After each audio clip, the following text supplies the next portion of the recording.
Hello, hello.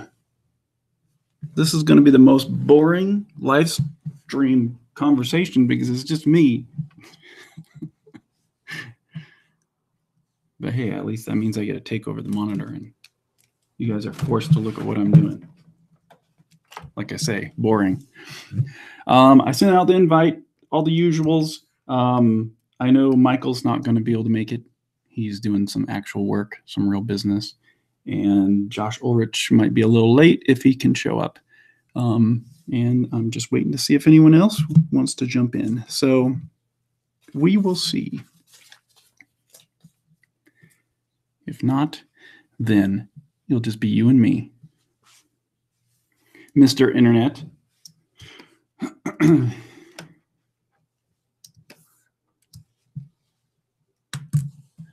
I see a question already. So, hey, Nick, thanks for helping out, buddy. So you guys, if you are in the comments and you want to ask a question on these live streams, Nick suggested to put your question, say question in bold like that before you ask your question, just like this. And I don't really hang out in the chat, but either Chelly or Nick will forward these questions to me so that I make sure to see them. And assuming that there is a group of people in here, I will throw the questions into the group and we'll see what happens. But if no one shows up, then it'll just be like those old school streams, you know, that people used to do when it was just by themselves before rappers started showing up in streams, apparently. What advice can you give to any artist who are having difficulties while pushing through the personal projects? Also, when you complete a personal project, what do you do to celebrate? I celebrate by stressing out because I don't have any sort of pattern or rhythm to my life anymore. And so I just kind of go through like a weird emotional roller coaster when I'm done. And I'm stressed out about the next project. And so I never really allow myself to celebrate. That's a problem that I'm really intending to fix. Hopefully soon. I have a lot of small projects this year. And so I'm thinking I'll be able to hopefully have some celebration in between. But as far as the having problems pushing through your personal projects, I think for me, I've answered this question a lot, and I really think it's about why. Like you got to figure out your why. you gotta really be content with why you're doing it and like your message and your, you know, like why are you making, kind of answer these questions. Why are you making comics and what's your message? And if those things aren't strong enough, then it's going to be difficult to push through if it's a long project. And if it's more of a learning curve, you know, a learning project, then that's fine. Or if it's a short project, then your why doesn't have to be quite as strong. But in your message, you know, it can be just, I want to do a comic so that I can learn anatomy or something like that. And that's fine. But if it's like a 300-page graphic novel, then you really got to wrestle with these issues of what it is that I'm trying to say, I think. At least that's important to me. So I try to convince other people of the same thing. Because, you know, I've had a lot of personal projects that were just about learning something, like learning to animate or kind of like convincing people that I could draw comics or whatever. And, you know, once I convinced people, once people started praising the work or whatever, then I lost the interest to actually keep doing new stuff on that project because it had served its purpose. It had served its why. It had served its why. Does that make sense? So, hey, Jason. Hey, Stephen. Thank you for showing up. So it's not just me. Just us on the chat? Say, what? It's just us on the chat, huh? Just us, yeah. Crazy. I haven't heard back from anyone else yet, so they'll probably trickle in, maybe some of them. I'm just kind of answering questions that people are throwing at me. Okay. Could you give me the link to? Oh, it's in our Q&A. What is it? You know, the chat, in the chat for the stream. Oh, not the public chat. I didn't.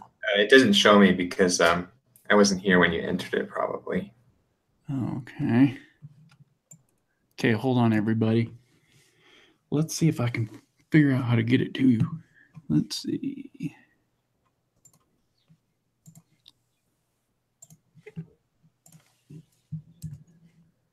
I just email it to you. Does that work? Sure. Nice. Where's my email?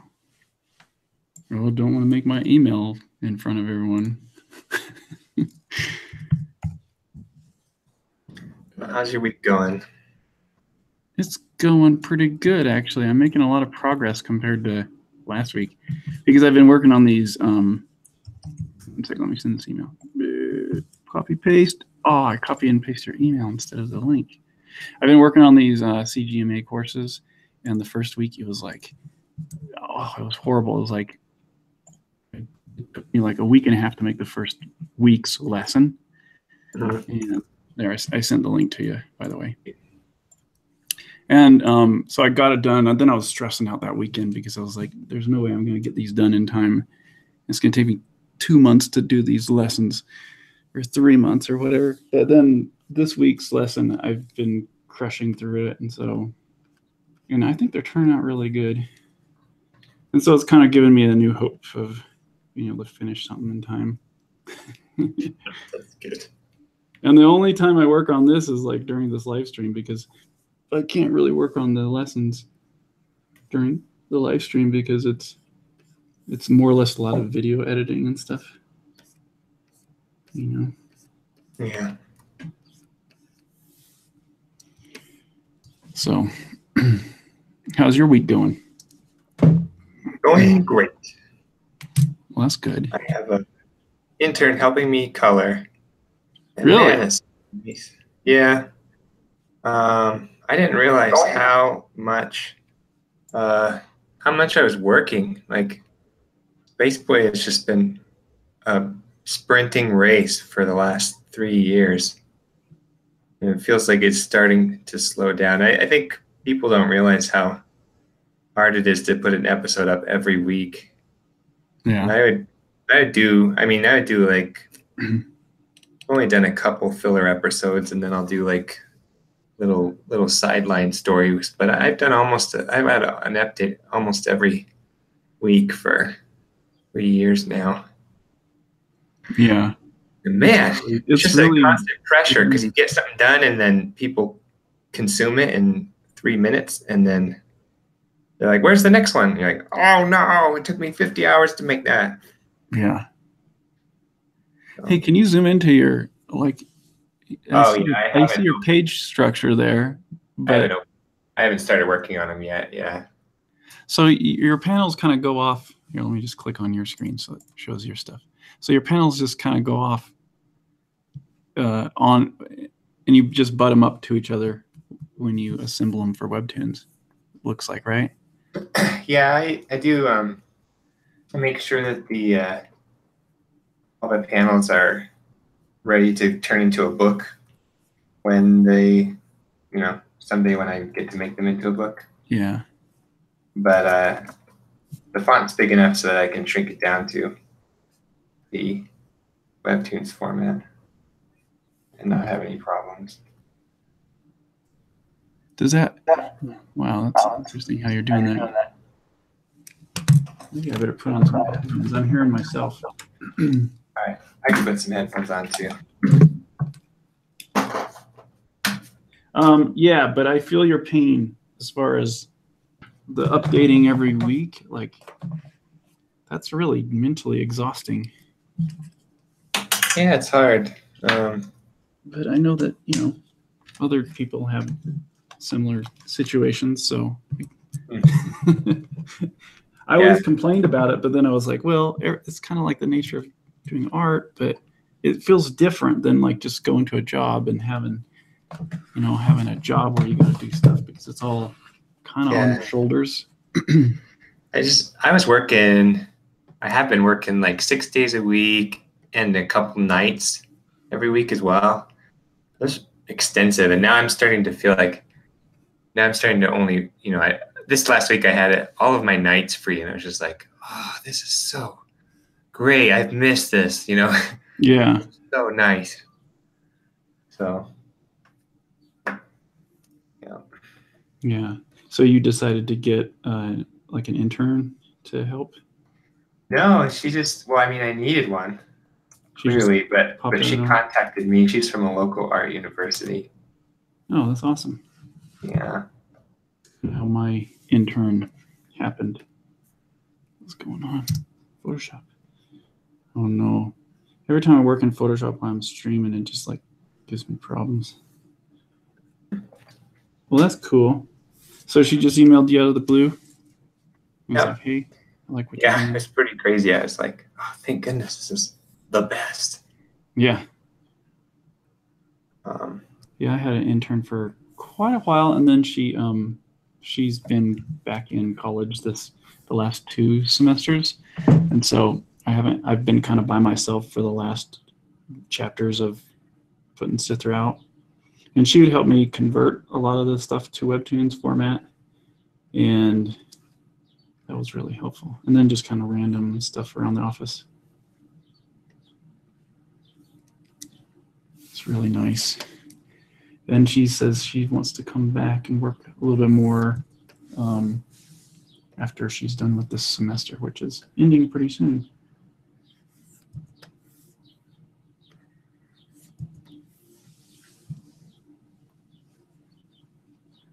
You still there, Steven? Is it just me? I don't hear anything.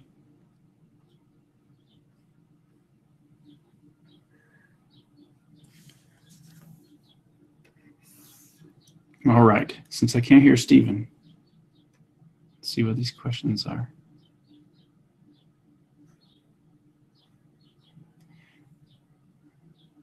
What do you think about the new Wacom 32? I don't know. I haven't seen it. I don't know anything about it. So I don't think about it. Is there a specific number of subs or views to be featured on Webtoons? Not to my knowledge.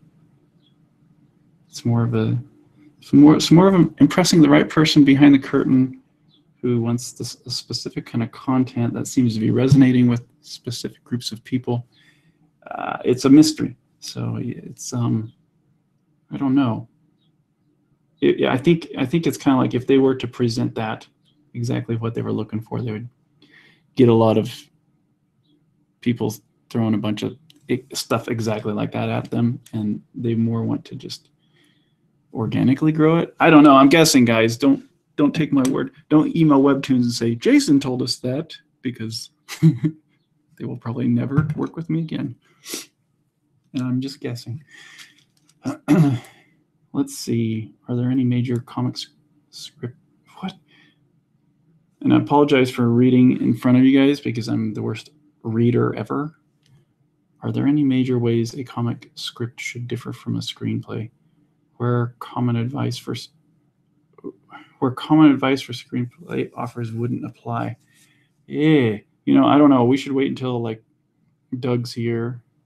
He would probably answer that saying that there's not a difference, but I don't know, because I haven't written really screenplays. I've just written comics. Question here. Is there a specific number? Okay. Okay.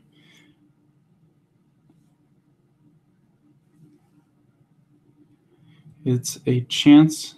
Wait, what? Question. Jason, it's a chance of take your CGMA course after the current classes, maybe September, October. Yes.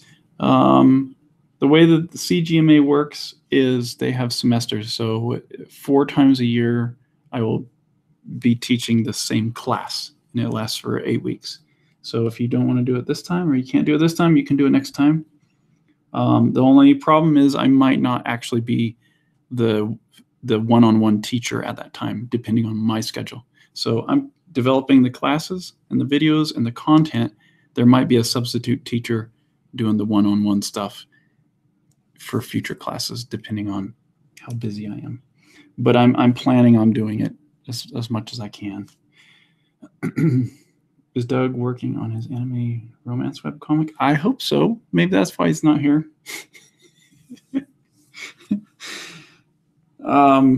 Question: have you seen the season's summer teasers? I'm back. What? Hey, Stephen. Welcome. Sorry, my internet died. You leave and I just go back to like answering questions. It's crazy. No, I haven't seen the season's summer teasers. I haven't seen anything. I just got your book, but that's all I got. So I don't know if you can send a link here. Or I'll search it out. I'll try to search it out when I'm done with this. Oh, Nick, thank you. Yes, that'd be great. It would still make for probably a pretty boring live stream if I'm just sitting here reading my phone trying to answer questions. But hopefully if more people show up, the conversation can go on without me. So, internet problems, Stephen, huh? You still there?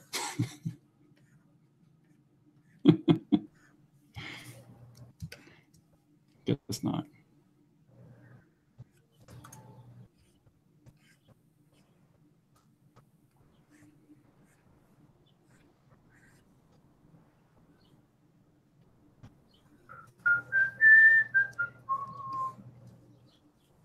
Can you hear me, Stephen? Yeah, I'm here. Okay. I was wondering. Well, this can be a pretty boring stream if I'm realizing that like it's kind of boring. Probably the quietest people on the stream are here today. Yeah. Doug's not here. Michael's not here. Where's Michael? I could text him. He's driving or on a trip somewhere. Business. Is Doug coming today? I texted him and sent him a message, but I haven't heard back. I'm surprised. I'm really surprised that Daniel's not here because he. Yeah. Yeah. Oh well. I have a feeling people will show up. I could like Josh too. He said he might show up later on. Yeah. I mean, every week's kind of a lot, you know. If I wasn't running it, I would be like, sorry guys, can't make it today. Yeah. Because like this is actually not what I'm working on for the week, you know. This is different than what I need to be getting done. I mean, I need to do this because I need to finish this part of Setzer 4 so it can go to print. But I've been just kind of waiting for the Kickstarter end. And it ended like right as soon as I launched this, actually. So I really technically should be getting this done now. Congratulations. Thank you. No, good. And I hardly didn't do anything on it this time. I didn't have any stretch goals. I didn't like send out messages to people every day.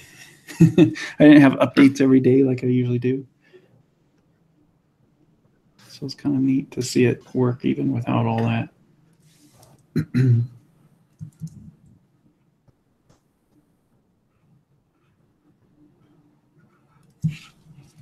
All right, guys, if you guys are watching, just realize it will be kind of probably boring. Way to sell the live stream, right? Woohoo! It's not gonna be boring. I'm summoning the hordes. I'm sorry, I'm busy inviting people on Twitter to join us and ask us all kind of questions because I know there's people out there who are super curious about how you make comics, how you make a living on comics, how you draw comics. All right. Exactly. Have you heard about the new Wacom 32? I have not. Is it drawn 3D and I don't know. 3D print your drawings? Let's look it up. Let me look it up real quick. Let me finish this thing. I was right in the middle of doing it, and I'll look it up. Someone asked in the comments.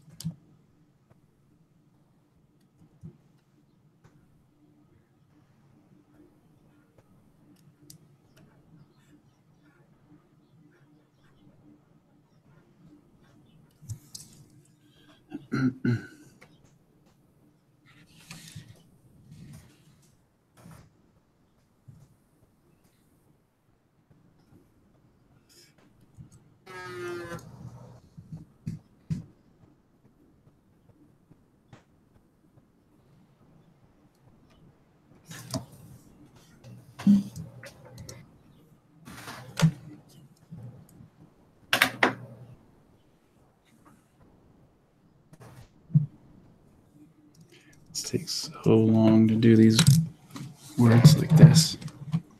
Okay, let me look up this fancy new Cintiq. Wait, what is it? Cintiq Wacom 32.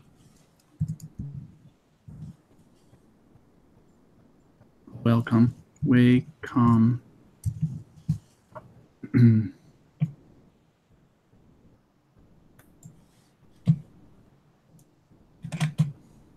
Is the 32 old? I mean, really, really new, or is it just...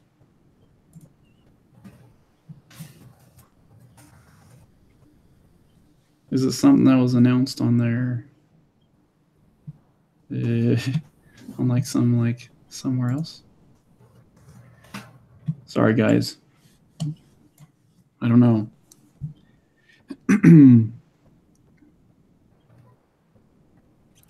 Sam Otis asks, how does using an editor work when creating a comic?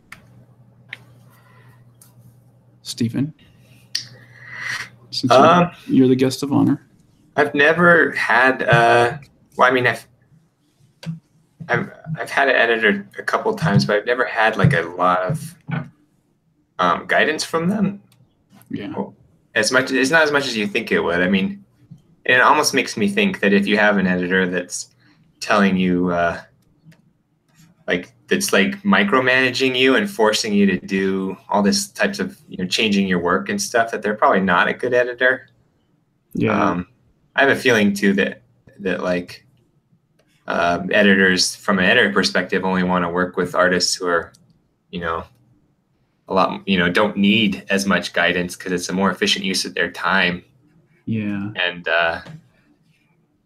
so in a weird way, I would say that editors are great for big picture stuff, or just small, or if you need help, sort of figuring out a big picture direction, but then you go and make your thing and you have a lot of freedom, and then you come back and at that point it's just they might see some spelling mistakes or try to check for consistency. But yeah, that's my words for. Yeah. I haven't really had an editor tell me, in a position where I'm hired by the editor. So, and with Webtoons, David was quote unquote my editor, but I never heard anything from him as far as editing goes. But with all my books, I've always hired an editor, and the goal of that is to kind of see if there's problems that can get fixed, or if there's any suggestions to tighten the story, or any misspellings or anything. Yeah. And I think that's the same goal as an editor who would be in charge of you, at Scholastic or whatever, because it's really just about getting the work to resonate at the level that the author wants it to, And if there's just glaring holes or things are broken, and there's a little simple suggestion that could tweak it, then it seems like it's just all positive, So I agree with what you say.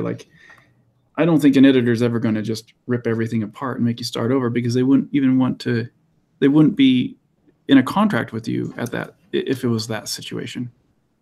Right.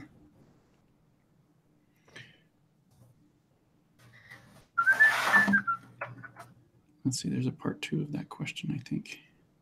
I need to open it up in my phone. Where's Chelly today? She's at home. She might be popping in and out. You have an office that's separate from your house? Oh, heck yeah. That's pretty cool. Is that expensive? I wouldn't be able to get anything done if I was at home. Really? I mean, not since, we've had, not with having kids and, Shelly has all her things that she's doing. And it's just like, I would be so distracted and sucked away into different things and other responsibilities. And I really need a place where I could just be like, everything else is out of sight and out of mind. Otherwise I can't get into that state of, deep work, like how that book Deep Work talks about, where you just like really zone in, I guess. I figure I'll probably have to get an office for my house when I have kids. Yeah. When I was single, it was fine. And when I was, my office was my bedroom. I had a bunk bed that had a desk under it, and that was me too. And everyone told me how bad that is for you, and I agree. It is kind of bad for you, but I think I adapted a little bit. I worked that way for like 7 years, where like my bed was like right next to my desk. Yeah. People are like, you need to have your work life and your home life separate, and it's so much better. Well, yeah, sure. If you're in that space, if have that ability to do that, or if you need that. But when you're a single guy, who cares? It's about like being cheap and getting stuff done. That's pretty cool. I looked into having a separate office when I was working on Mal and Chad, and it was just too expensive for me. Yeah. I remember talking to Kazu, and I was like, "How much is your office?" And he's like, "Oh, we got it pretty good. It's like $2,000 a month." Have you seen his office though? Like, he was at the time he was working in Los Angeles. To be fair, that's what I mean. It was massive. Still, I was like, "Oh yeah, okay. Oh, that's okay." Yeah, this is a sweet. That was like the envy of all artists, is that kind of an office, like just this big studio space with a lot of different computers and interns coming in working and stuff. Yeah, I still get jealous when I think about that. Because it's just me, me and my trash. I just see her looking around at my piles of junk, and I'm like, oh, I gotta clean this myself.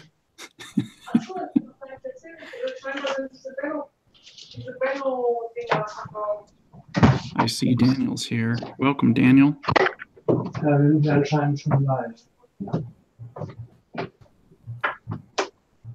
Let's see. I'm looking at the questions file. Okay, there's a part 2 that comic editing question. With the visual nature of storytelling, it seems like you could end up redrawing a lot of pages if you have an editor. And again, I think that's probably, this is just based on what I know, but I think that would be a pre-editor stage where you would be redrawing a lot of pages, because I think once you get a book into a publishing system, I think you're not trying to figure it out as much. So that would be my guess. And I'm sure there's people who've had to redraw a lot of pages, but I don't think that's a common thing. Yeah, I did 3 books with Penguin, and I don't think I ever had to redraw a page. I think in volume 1 they asked me to draw more pages just to like make some of the scenes breathe more and like open it up. Yeah. But that wasn't like a huge deal. That made the comic better. And I think the redrawing of pages for me usually happens in the thumbnail stage. Yeah, exactly.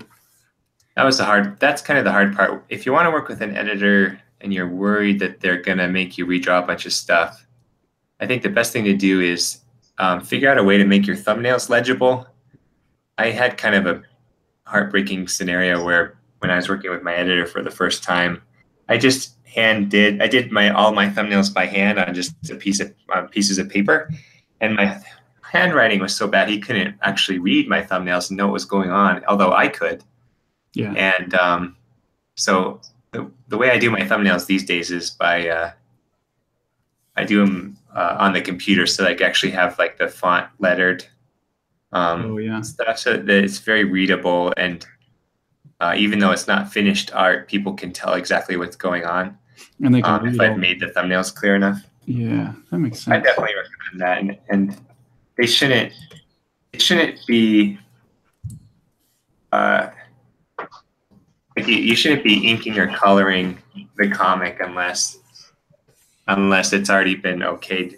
If the editors hasn't seen anything and you're just showing them final art, then it's probably a dangerous situation.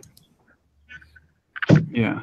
So you're saying if you get a book deal, and you are working with an editor, you would probably be sending them only roughs, and then it's not a big deal if you have to redo pages.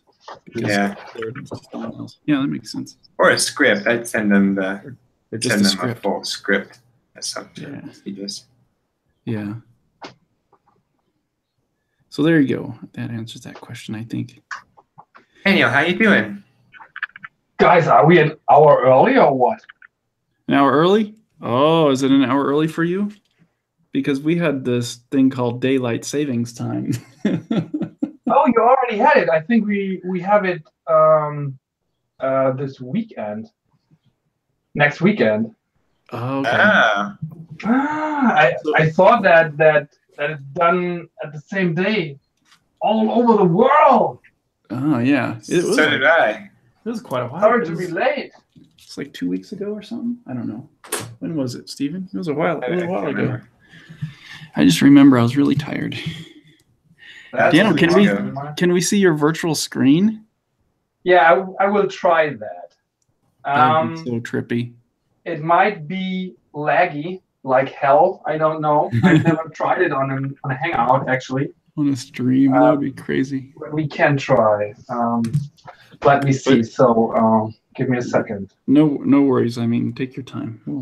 We got time. So wait, for the viewers back home, what is Daniel even working with right now? What are you doing, Daniel?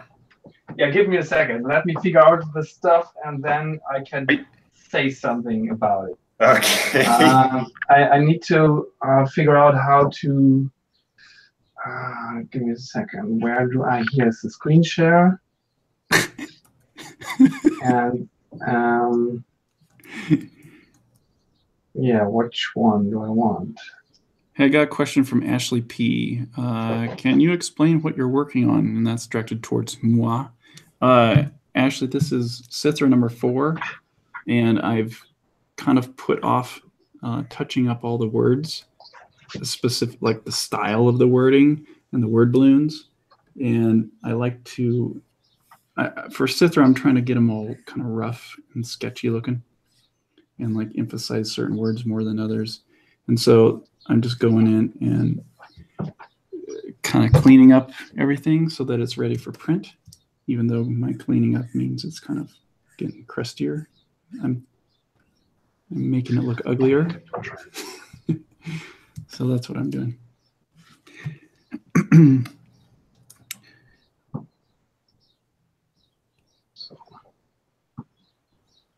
All right, let's see if it works. Good point.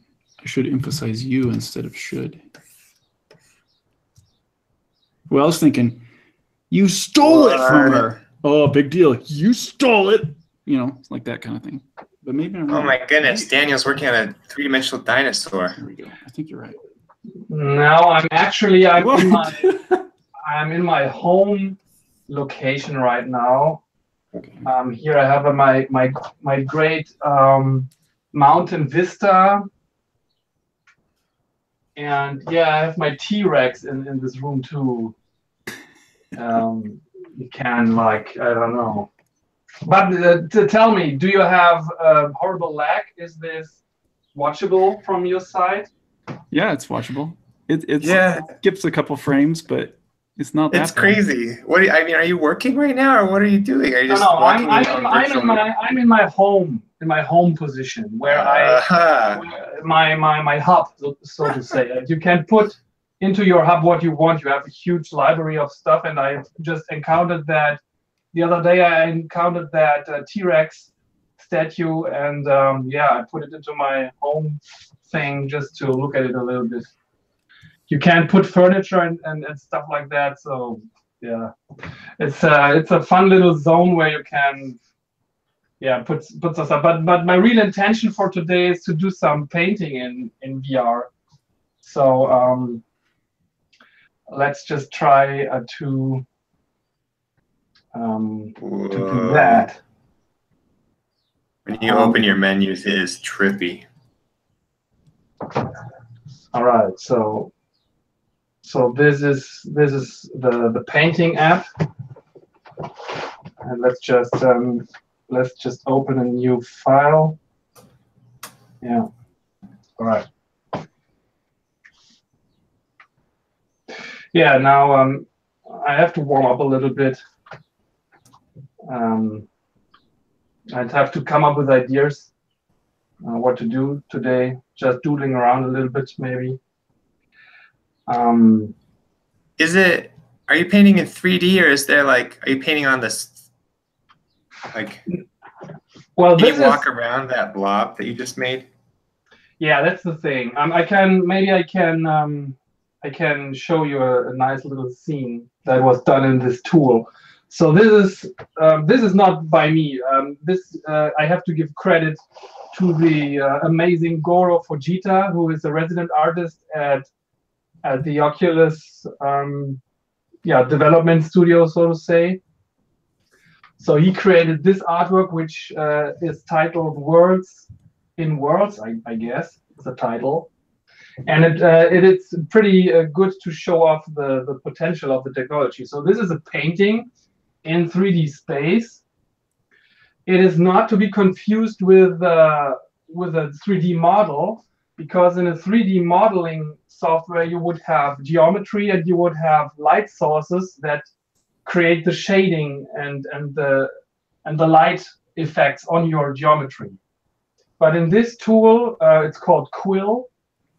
You paint with only with colored strokes, and if you want to have light on your objects, you have to paint it with different color intensities and digital values, just like you would do in a two-dimensional painting.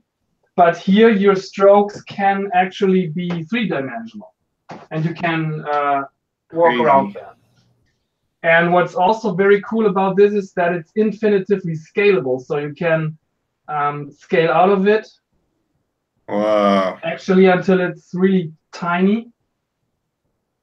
And of course, you can get in again. And in this specific artwork, Goro Fujita has hidden some more levels of details. So the alien here is holding a little glass thing in his hands, and in there is actually another scene. What? There's some people in the park. What?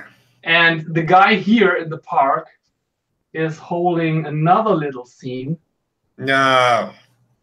You can zoom in, and there's a little bunny in front of his home. And up there on top of the house, oh, by the way, that's a bunny inside. Up there is another little scene with an ant guitar player. Oh my gosh. And even from this point of view, you can still see, you can see the park scene with the people in the background. You can still see parts of the aliens and the hover car here in the background, I think. That's crazy. And it's amazing. It's absolutely mind-boggling. Absolutely. Wow. I didn't even know that type of art was possible. Yeah, it's absolutely crazy. And with a few weeks ago, they actually, and now fasten your seatbelts, guys. They recently had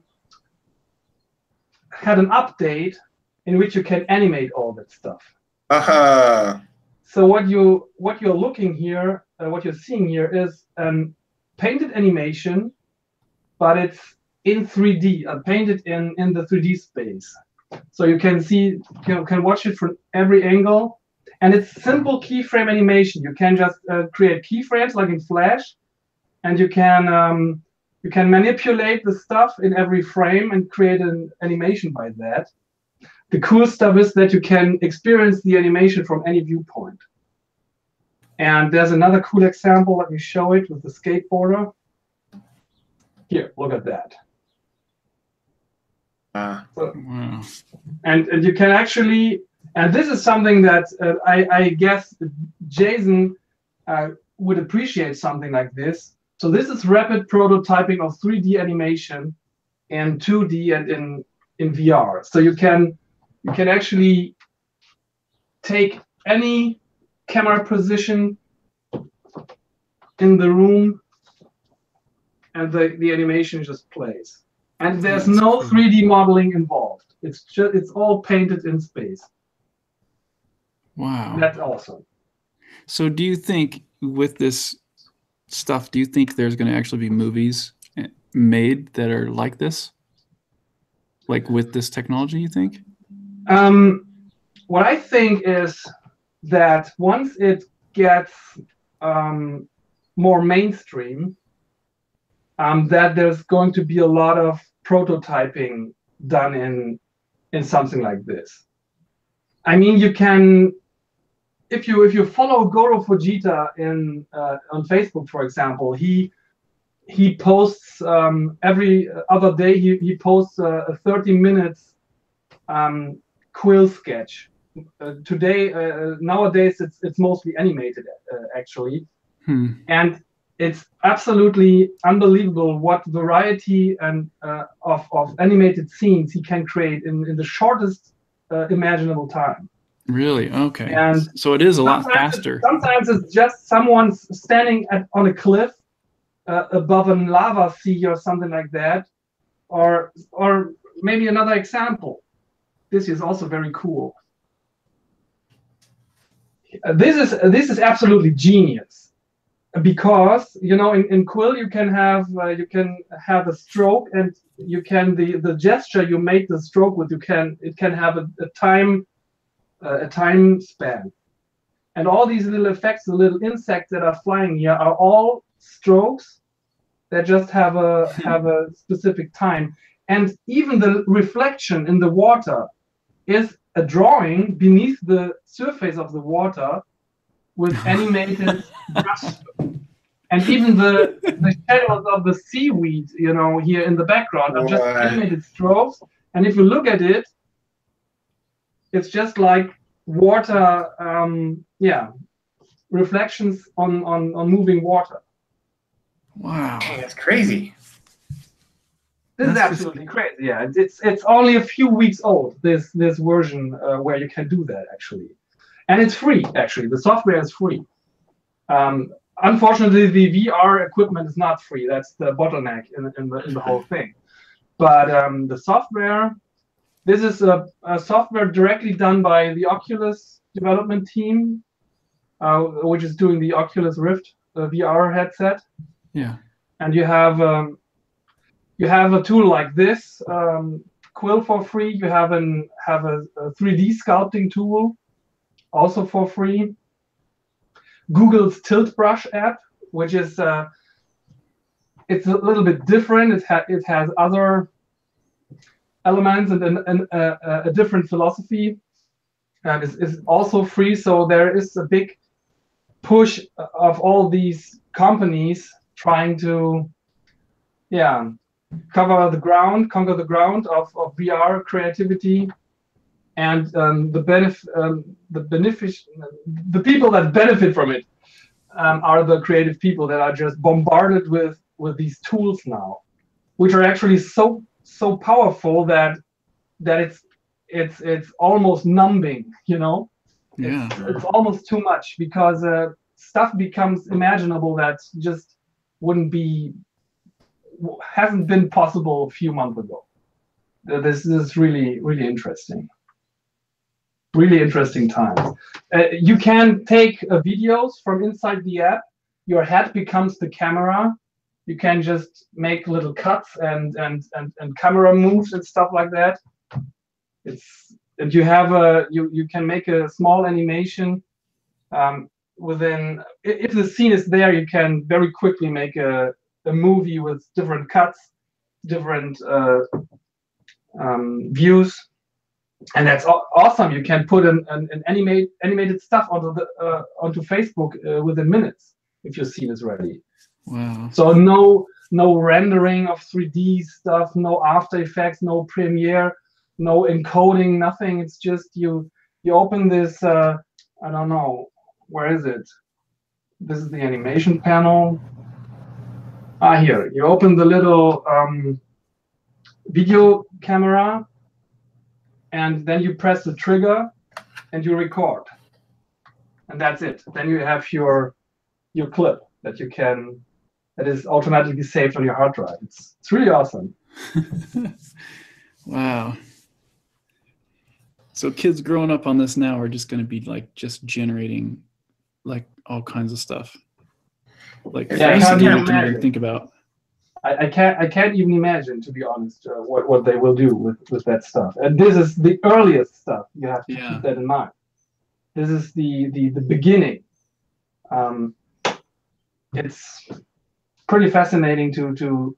I mean, in the I've invested in this VR gear last year for Christmas last year, Christmas 2016 actually.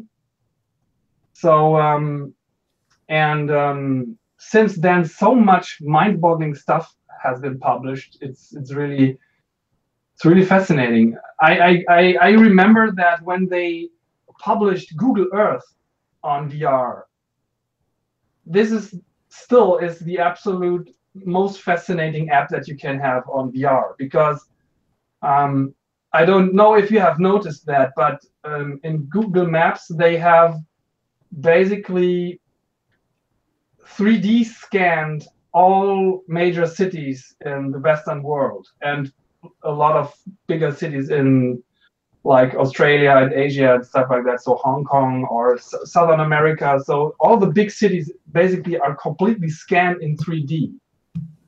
And you can see that already in the browser. If you open Google Maps and go to New York, for example, and switch on the 3D option, you have a fully modeled New York City, which in itself is pretty awesome. But if you are in VR and you can have the size of a 300-meter Godzilla and just step through the skyscrapers, this is absolutely amazing. It genuinely feels like you are in a model world, like in those, model train worlds. Oh yeah. Because you see it stereoscopically, you see it in 3D before you, and your head movement is completely smoothly tracked.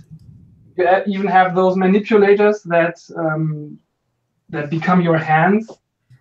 It's amazing. I realized just now that I'm only showing you a blank screen. So let's see if I will just on the side we'll just doodle a little bit. And on stop becoming the evangelist of VR here. But it's actually the thing is, whoever I showed it, even my parents who are like 75, when they tried it, they were absolutely blown away. And because you can find something for every taste. You have, I watched a BBC documentary where they put a VR camera next to President Obama when he visited the Yosemite National Park. Mm-hmm. So you have the camera there. It captures full 360 degree. You can turn your head wherever you want. You see everything stereoscopically, and you're sitting next to Barack Obama when he's talking to the park rangers, and you see all the beautiful vistas and everything. It's absolutely amazing. It's like you're there, and you can. Just today, I showed my kids because actually today there was a new release from Google. They released something that they call light field technology. The idea is that you have an array of cameras like a spherical array, and you put it into a scene, and they record every ray of light that comes from any direction. The thing is that, oh God, how to put it? Well, everyone knows those 360-degree photos that you can see on Facebook, for example. So, and when you turn your phone and you move your phone around, you can like scan the scene around you. This is something that exists for quite some time now. Yeah. But this is just a huge spherical photo mapped on a sphere. And when you turn around your head, you're just scanning this one photo that is on the sphere. And the thing is that there are some surface qualities like reflections on a metal surface or something like that would normally change when you move your head. But when you have a photo, it's all fixed. It's all like dead surfaces. And now Google has created a technology where you are in a spherical volume with your head, and you can move your head around a few centimeters into each direction, and all surfaces correspond to your movement. So the specularity and the reflections on metal surfaces move with your head movement, and you can look behind things. It's not like a static photo. It's like a real volumetric capturing of the scene. It's hard to describe, actually. I just tried it today, and they have a wonderful test scene where you can. It's a museum, I don't know, in Pennsylvania or somewhere, where they have the Discovery Space Shuttle, and they put the camera into onto several places in this museum, and you can actually see the space shuttle from different positions, and you can even go inside into the cockpit, into the cargo bay, and it's just like you are there. And it's such a great thing to be able to show your children something like that. They will never be able to see that in their as long as they are not traveling around the world to visit that actual place. But that way you can actually show them stuff that otherwise would be inaccessible. Yeah. And I'm really looking forward to when this technology becomes more widespread. I can just imagine what it would mean if they put these cameras into they take these cameras just like they do it with the Google Street View cars. If they just put these light field cameras into all the major art museums in the world, and in front of every painting in these museums, and you can actually stand in front of them, you can move your head, you see the surface qualities and everything. That would be amazing. Yeah. That would be absolutely amazing. Yeah. Oh my God. I'm getting totally aroused. I get totally aroused by all that stuff. And mentioning totally arousement, Stephen, are you hearing me? What?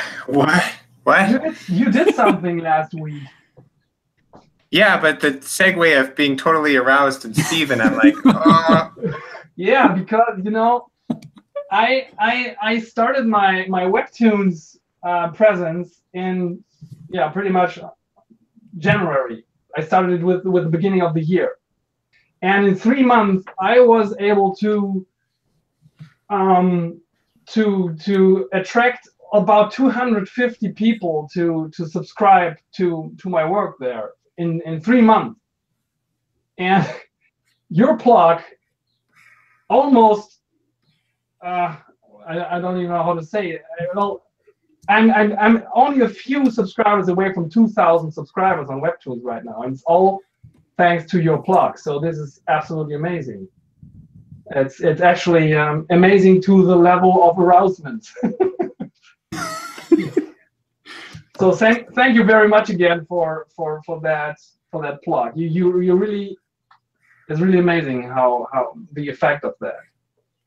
And I have so much more fun now making the layout for Webtoons. I do the layout for the Webtoons episode in that week normally, And it's so much more fun to know that now 2,000 people will see the update as opposed to 250 people. Yeah. That's absolutely amazing. When did that go live, Stephen? I remember you saying it would go live, but I didn't know what day. Stephen? Oh, he dropped out. He didn't want to answer my question. Yeah, that's cool. I'm glad he did that too. I hope I did not scare him away with my arousal. Like, oh no, he's aroused. I'm out of here. Yeah. That's cool. Yeah, he sent me his like what he was gonna post, and I was really curious to see what it would do for you. Because he has a pretty big following on there. Yeah, it's actually interesting. As I understand it, you can't even say what your following is on Webtoons, right? Yeah, I don't know. Because it's definitely not displayed publicly, the figure. Yeah. But I remember when you talked about your Webtoons presence, that you also said that they do not really tell you how many followers you have on your project. Yeah, when you're featured, you kind of go into a different category where they want to kind of control the stats and and stuff, and I can understand it, especially if they're paying you. But I emailed my contact there and asked him if I could get some numbers and stuff. So I finally got a general idea, but I asked him if I could share it publicly, and he didn't respond. So I'm not not sure. The thing is, if do the math. What Stephen did is, at the end of one of his episodes, he created this little editorial part, I would say, where he shared a panel artwork from the Wormwood Saga, and said and recommended the thing, and said, if you want to take a look at it, search for Wormworld. So it wasn't even a clickable link. Oh, so that's true. We all know that if you have a hurdle like that in it, like type in the search thing, you have so many drop-offs that, and in the end, I would say that like 1,750 people came through that and became followers. So and now you have to reverse engineer it. So how many people saw it, and what percentage of these people would become actual subscribers? So that's the first thing where it splits. So let's say you have. Oh hi, yeah, we're just crunching the numbers. I assumed that. I'm glad. I assumed that you're talking about my my little write-up I did.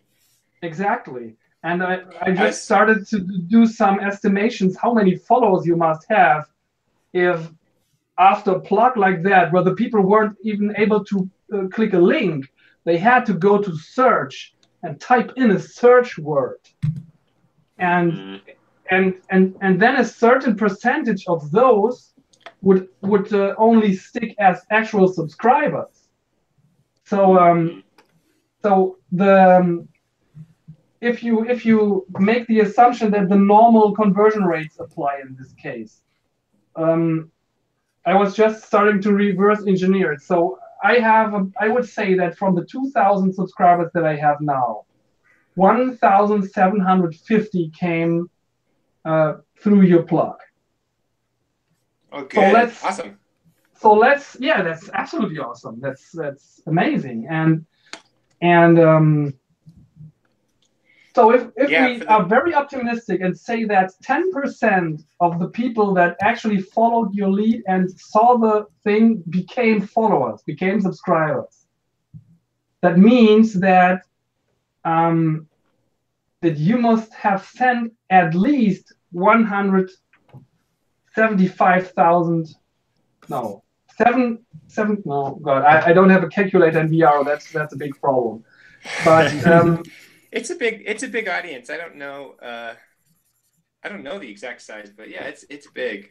I was hoping to kind of blow up this stream actually, but it looks like it's about the same numbers for about the same numbers as normal for visitors. Yeah. Well, that's one thing I've noticed though too is like any of those platforms, kind of like DeviantArt or Facebook or something. You know, if you share stuff internally within that platform, there's a lot of response. But then if you try to direct people out of that platform, there's just not very much interest.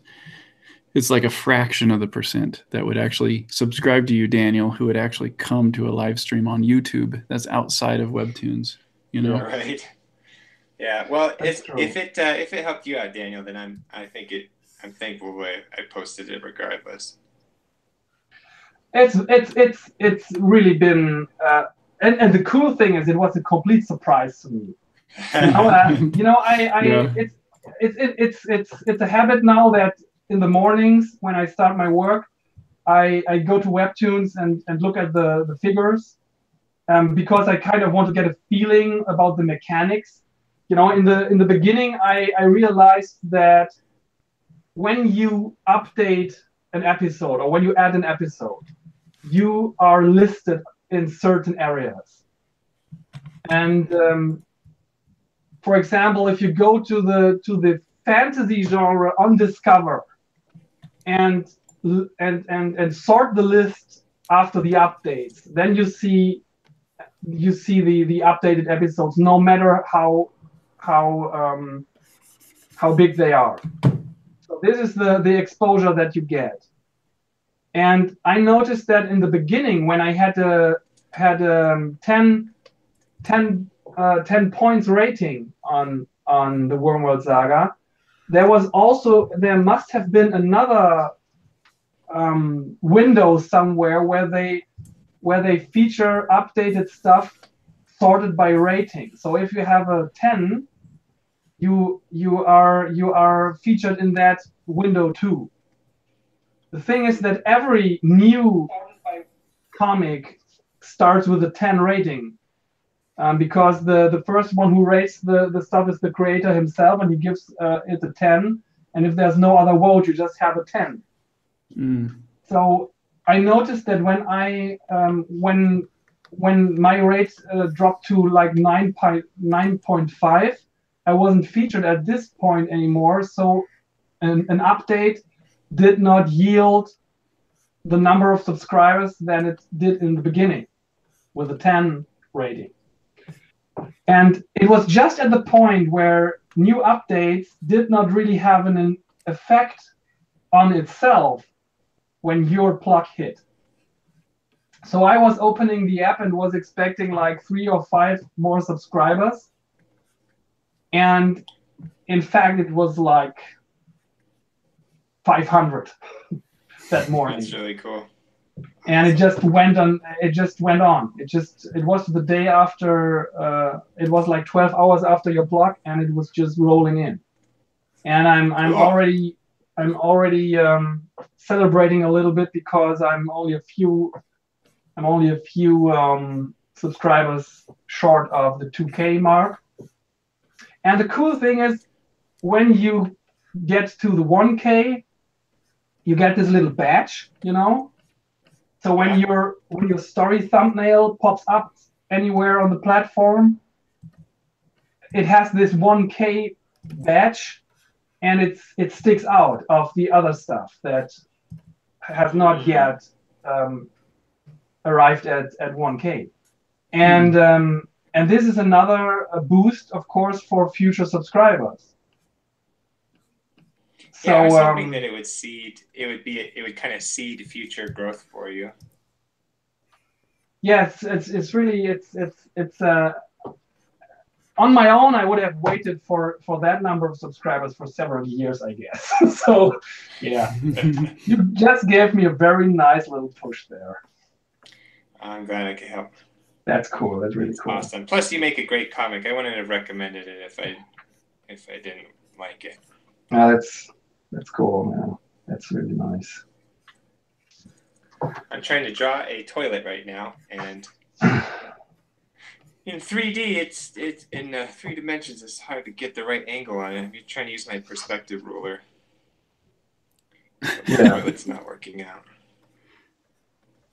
Isn't it weird all the things you draw when you're making comics that you never expected to draw? It's just the story demands it. Yeah. You're like, I had no idea I'd be drawing this week. Toilets. That's so true. I remember that when I was totally pumped to start my fantasy graphic novel, the only things that I painted for like 2 years were streets, houses, and cars, and interior scenes like a kitchen and stuff like that. So I was so happy when I finally was ready to go to something like at least a dusty attic. You know, it at least has a little bit of mysterious atmosphere. That's really, yeah. But you have to do what your story demands. Yep.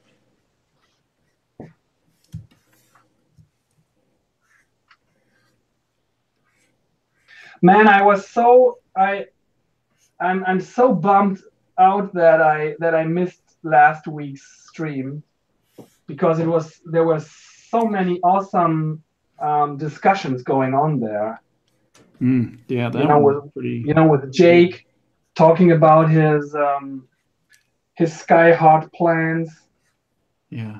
And kind of weighing in on different arguments, and that was really interesting. And in the end,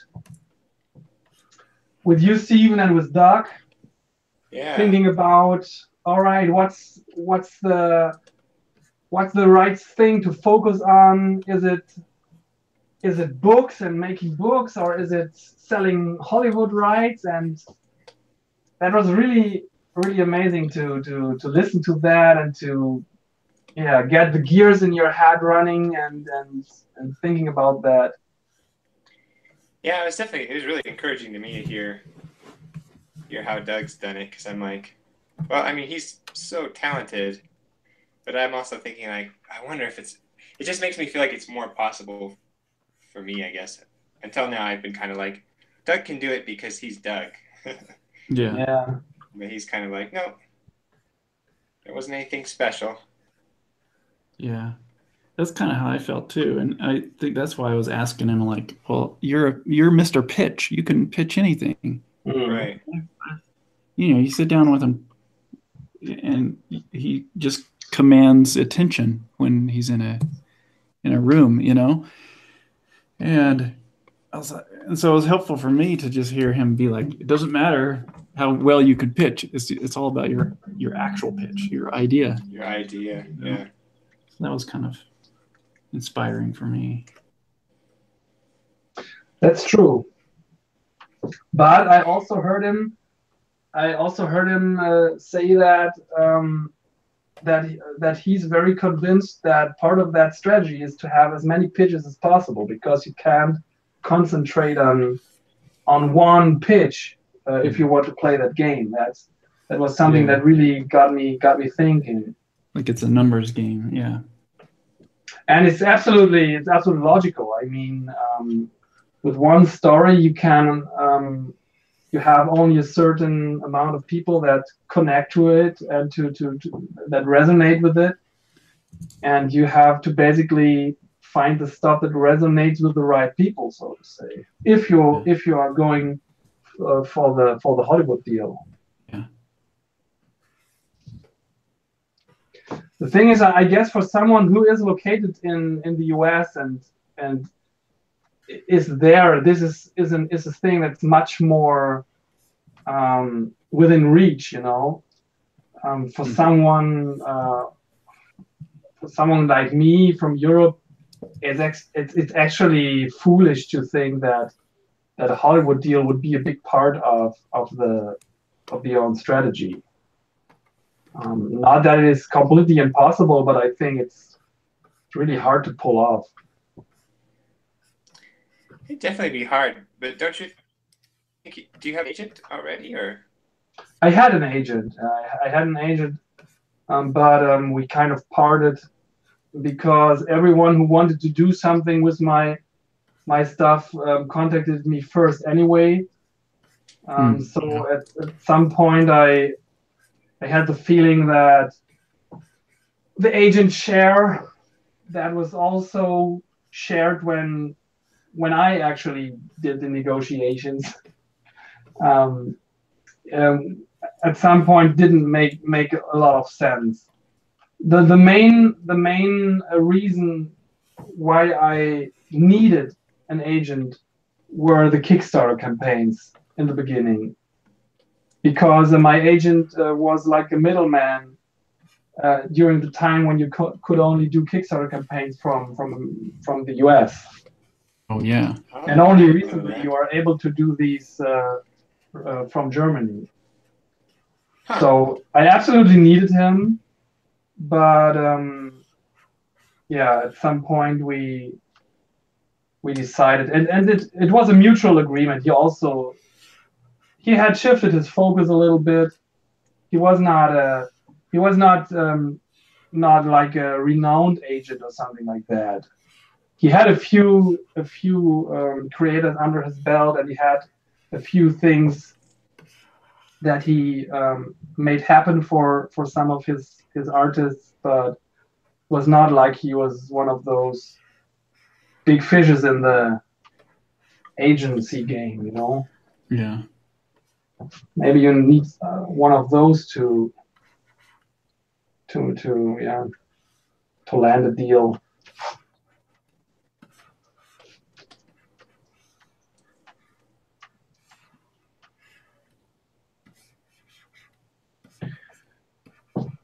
But there was I really had to keep me from talking while watching the recording. At some point I had the feeling that I could just join in the discussion. I was really eager to join the discussion, and then I had to remind me that I was just watching a recording. Because for me personally, there's actually a different vision that I have what could happen and what I should strive for when it comes to monetizing my work. And it's actually my big role model in this is currently Aaron Diaz from Dresden Kodak. I don't know if you know him. I guess you might. Yeah, I know of him. I have never talked to him. Me neither, but I'm watching him since several years. Actually, I started watching him and his work when I started planning my own online strategy, and I noticed that he also had irregular updates and longer storylines.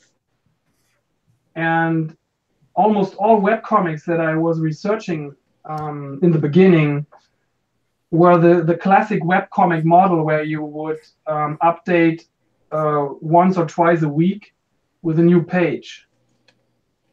And I was completely into the idea to update chapter by chapter. So I was looking for people that were actually updating in larger chunks. So Aaron Diaz's chunks were not as big as my chapters, but he worked a pretty long time on a new page, several weeks sometimes, but he made it work. It totally worked for him, and now he's then he had this absolutely phenomenal Kickstarter campaign with, like, I don't know, $1.2 million. Oh wow! For one of his for his book, where he collected his online stuff. Yeah. But he also has now a Patreon that pays him like $4,000 a month. And this is kind of the place that I'm dreaming of, you know, having an ongoing crowdfunding campaign that just pays the bills. Yeah. Because at that point, you would never have to worry about Hollywood or book publishers or whatever again. You just would have to worry about your readers. And since it potentially is huge bunch of supporters, because every individual one is just pledging a small amount, you would really be hard pressed to alienate every single one of those fans with a decision. You know what I mean? You have to do something really completely opposite of who you are. That's the thing. I guess, or at least my assumption is that when you made it to the point, to that point, it's almost impossible to break it. Yeah. Because of course you have the normal fluctuations that you always have, of people coming in, people going out, but everything kind of averages out. Although I have to say, stuff like this Patreon fees disaster that they pulled off, actually, make you very, hard thinking about this. What was that? What happened? A few weeks ago, Patreon, or a few months ago, actually, I don't know. Patreon announced that they would restructure their fees. That that the transaction fees would actually be put on the supporter's shoulder, whereas up to that point, the creator was carrying the credit card fees. So their argument was, they said, okay, we want to lift the burden of the creators so that they can have more money from the pledges that they receive. But I think the biggest failure that they made with this is that they did not respect those Patreon backers that have a lot of small pledges all over the place, and those were the ones that were pretty much screwed in this new system, because then for every $1 pledge they gave to like 20 or 30 creators, they would have to pay like 30 cents of credit card fees, and so they their monthly the money they would have to pledge monthly kind of, I don't know, doubled, and they totally freaked out, and they left the platform left and right. It was a real exodus at this moment. Did you see people leave yours? Yeah. Huh. I think that about 10% left after this announcement. See, I didn't see really any difference as far as my current pledgers, but I don't know. But I don't know.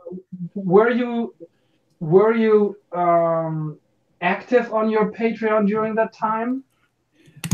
As active as I normally was, which was because not super. I don't know. That's the thing. I think that might be at that point you had the backers that you had over months, and certainly a percentage of those didn't even know that they were backing you still.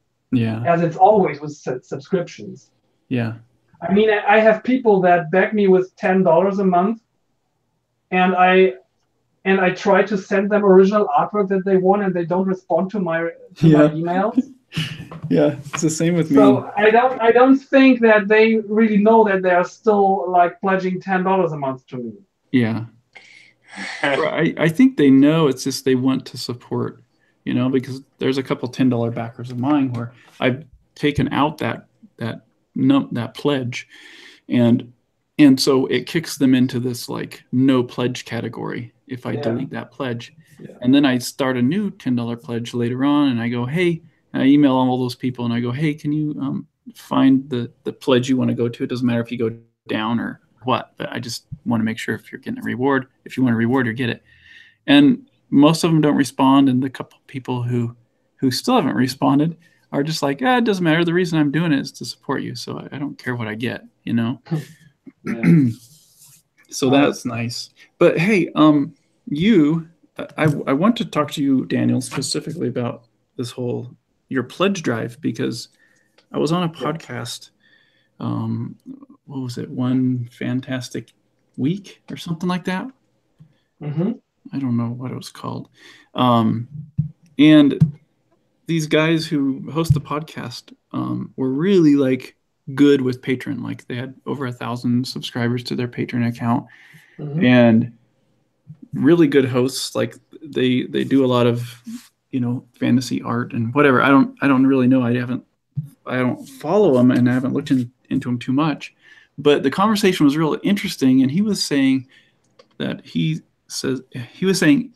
people, if they would just do a pledge drive where you give people a physical object, like once a year you have a pledge drive where you say join my Patreon in this next month, and you'll get a something sent to you in the mail. So it's kind of like a miniature Kickstarter to get patrons onto your Patreon account. He's like, you will double or triple your patronage when you do that every time. At least those were his words and his experience. And so it got me thinking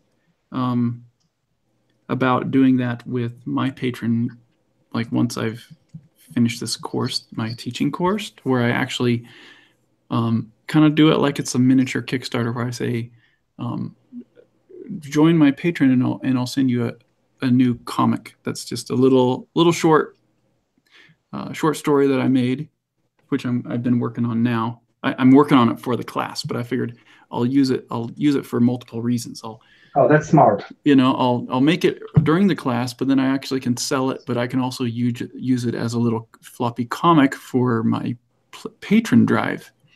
And I would send out to my mailing list, like, hey, you want my new comic? Become a $1 patron and I'll send it to you, or maybe $2 minimum or whatever it is. And he's like, send out an announcement to all your Kickstarter campaigns and your mailing list. And he's like, you should, do really well with that. Well, I didn't tell him about the comic idea, but I've thought about that since talking to him.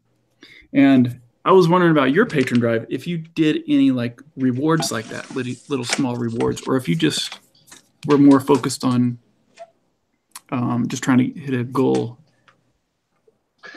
Yeah, no, I had no incentives like that in my Patreon drive, but I actually can very much imagine that this would work. This would have an effect. Because he says, you get people on, it's just getting them into the system that's the hardest part. But you get them in, and then a lot of them would have supported you anyway. They just never made that put in their credit card information, and they just don't care enough. But they really do like your stuff and want to support you. So this is just a little incentive to get them in the doors, and then they're content paying you $1 a month, because it doesn't really hurt them. Yeah. Or $2 or $5 or whatever. And I mean, we both know that that's how patrons are. It's like really the silent majority, where they just want to support more than anything. At least that's true. It seems like to me, So I'm gonna I really want to try that and just see what happens. That's what I'm already in the Go ahead. Sorry. It's okay. I'm in the process of doing something similar for Spaceboy with the pre-orders for the next book that's coming out in July. I haven't actually announced it online, so we'll see if this like spreads or not. But I'm going to be running a pre-order campaign to try to get as many pre-orders for the book as I can, because apparently pre-orders are really important for when you're publishing a book, because a lot of retailers and stuff will like look at the pre-orders to see if they should order them, because they're like, oh, they bought this a lot, this will sell well.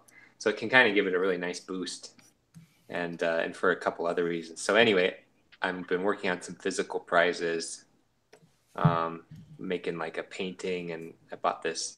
Actually, I could show you the painting. Let's see here. Oh. Well, I'm not done with it yet. I was actually on, but I'm working on this. it's like this starry background, and I did these layers of like a resin, so that there's like all kinds of like glitter and stuff inside of it. So it's going to be a big starry background, and then there's going to be like a space boy ship flying into it. But yeah, we'll see how it does. But like I don't know. I think. And what is your plan with? You give this artwork to a randomly picked pre-orderer, or what? Yeah, it'll be like everyone who pre-orders the book will get a digital download, but on top of that, there will be prizes that you can win that are physical that I'll mail. Most of them will just come from my store, so it won't be too hard. But there'll be 2 like giant big items like that painting, and then like another one that I have planned. So, hello. Yeah. Hey, Kazu. Hey, Kazu. Being online, like, hey, Kazu. Like, hey, I'm in a hotel. Oh, what are you doing right now? I'm on the road. Oh, wow. Yeah, sorry to interrupt. I don't know what was going on. No, I just barged in. Interrupt all you want, Kazu. You're welcome whenever. We were talking about Steven's. What is it? Your rewards, rewarding your pre-order buyers. Yeah, I think what it is that like most of our readers interact with us online, so it's like an intangible experience. But offering actual, real, physical objects is way more motivating than we think. Usually, we think in terms of digital, internet kind of intangibles. But having physical objects is really powerful, especially if you've touched them, like if it's a personal thing made by you. Yeah. So that's my thoughts on that. That makes sense. Yeah, I don't like. For me, yeah, I'm like 100% on books, right? So they're not even like I feel like my internet audience are just booksellers and librarians, and what is going on here? What is what was that? What is Daniel doing? He's doing virtual art. It's crazy. It's tripping. It's like abstract crocheting, but in VR. So I go away for a week, and all this crazy stuff's happening. Yeah, tell me about it.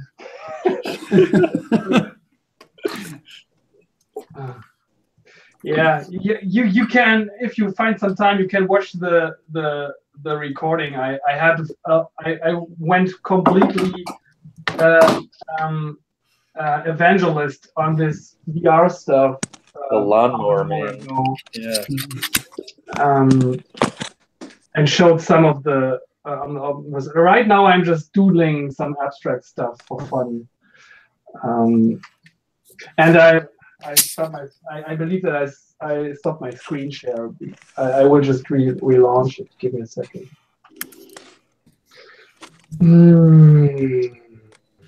Kazu, what are you doing on the road?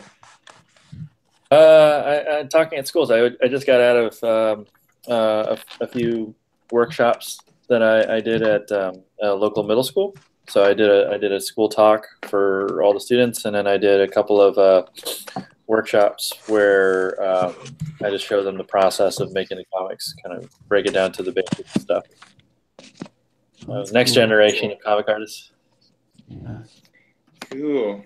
So you're saying you don't focus at all on an online presence or an online readership, do you? Not readership.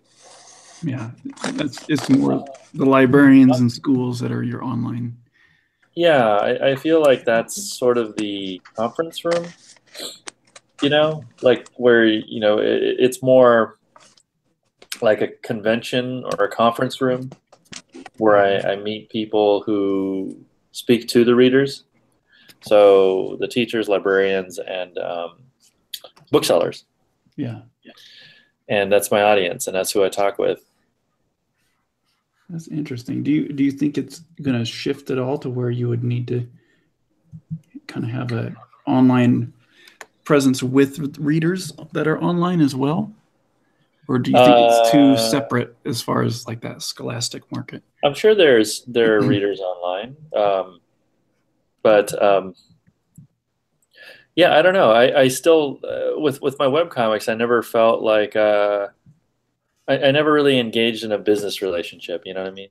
Like in a way where like I'm providing a service. I didn't really, in some sense, when I put my website together, I felt like it was. I was the customer, you know, because I just needed a place to put my comics. Yeah. And then I just put comics up whenever I felt like it. And I didn't really feel like I was serving anything or anybody really. Really, it was very much an art project for me. It was for me. And whenever people want to come to it, they can. If I overloaded on bandwidth, then that's just too bad. You can't read comics. I'm not going to pay more to get more people out. I didn't even want people to. I didn't want high traffic returns. You know, like when somebody would link a big site, it could crash my site. So, like you could say, yeah, woohoo! I got a lot of readers coming in, but at the same time, nobody can read anything. So you know, there's a catch to it. Yeah, that's just interesting because my whole world and Daniel's world, and Steven's world is it's all about getting that online readership engaged enough so that they would actually buy your book physically. You know, I guess that's maybe not the end goal. For maybe Daniel, I don't know, Daniel. No, you know, when I hear you say that, I'm at a point right now where I don't even put a lot of hope into book sales, because the thing is that there just is no realistic scenario where book sales would become a huge factor for me financially. Definitely not in my home market in Germany. I kind of had a small bestseller with like 8,000 copies that I sold of my first book. From there, like I think it's often the case with series, the numbers dropped. As certainly not for the Amulet series, I guess, but if you have a book that you just put onto the market and you just leave it there and don't put any marketing effort in it, like publishers do it with like almost all books out there. They just produce the copies that they need for the first edition, and if you're lucky, they make a second print run, and that's basically it. And there's just no scenario for me where the book sales could actually be so important that I would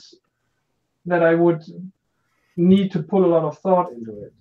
I'm definitely looking forward to the release in the US, which will happen in May.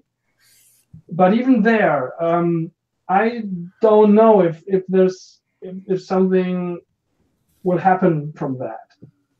The only thing the only scenario that I am currently having in my head with the American book release is that it gets a little bit closer to all these entertainment companies.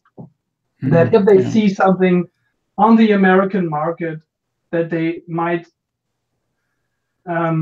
take it more serious than just seeing it on the internet.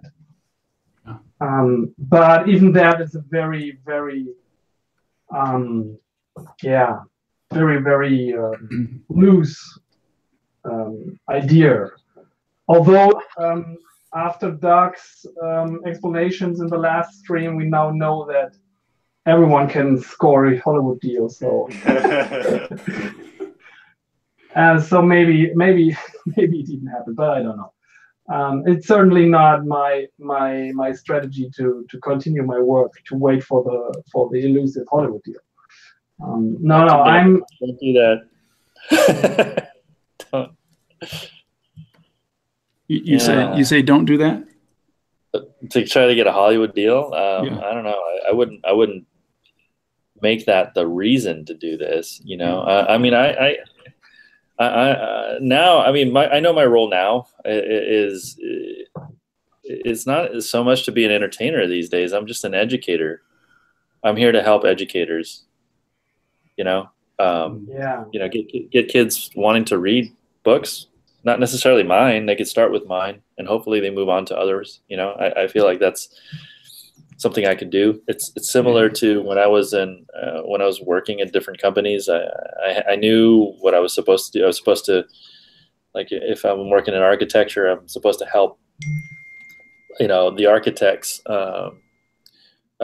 convey what they wanted to design for the clients, and that was my job. And I felt that way when I was working in animation. My job was to create story content for animation while also doing everything else for us to keep the lights on. Yeah.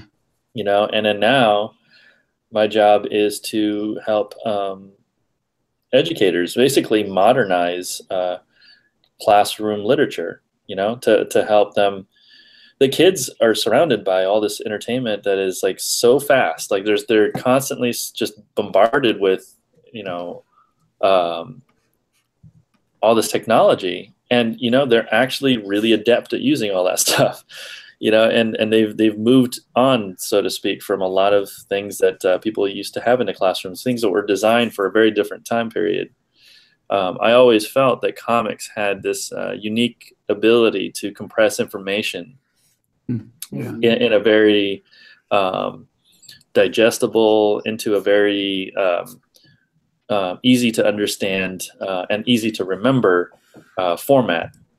That if you wrote a story in a comic form, it's very likely that even 20 pages, a 20-page story with a big idea, is something that somebody will remember for a long time, which is pretty much why we have the Marvel movies, right? By the way, I'm going to head out in just a bit. I'm going to try to watch Black Panther. I haven't seen it. I haven't gotten to, when I'm on the road, I get to watch movies because I'm not like I have some time, you know, to do that. So I might cut out in about 10 minutes here. But yeah, I just know that it's easier for me to think of my job not as an art form or artwork for me. The reason, like something that I need to express, I'll do that on my site if I need to. And then there could be money, there might not be money, I don't care. But when I make Amulet, I really do think of the librarians and the teachers that I work with and work for, essentially. And I just try to see what I could do to make something that will help essentially various generations want to talk with each other and get along. I want, you know, the teachers to have some common ground with the students. I want students to have common ground with their grandparents and their parents, you know. And I think that I can do that with comics, which is why I'm here. Cool. Do you think that was that your kind of thought process when you really started doing comics? Yeah. I would not have come into comics if if my intention was to make a living at it. I was already doing fine in other fields, and I probably would have gone into investing something like that. You know, if it was just finances I was worried about and what I was after, I would look into being a good investor. And try to help other people do good things. But I felt like I could draw comics really well. You know? I knew that since I was really young, and I just felt like a lot of people wanted to see them. And I just thought, well, I feel like this is, it's like I'm good at something that nobody wants. And I could do all these other jobs fine, but let's see what maybe there's something to it. Maybe I'm not seeing what the potential is. I mean, I do see the potential in it, because I just, you know, you go to Europe, you go to Japan, you could see other countries where they've accepted comics on a popular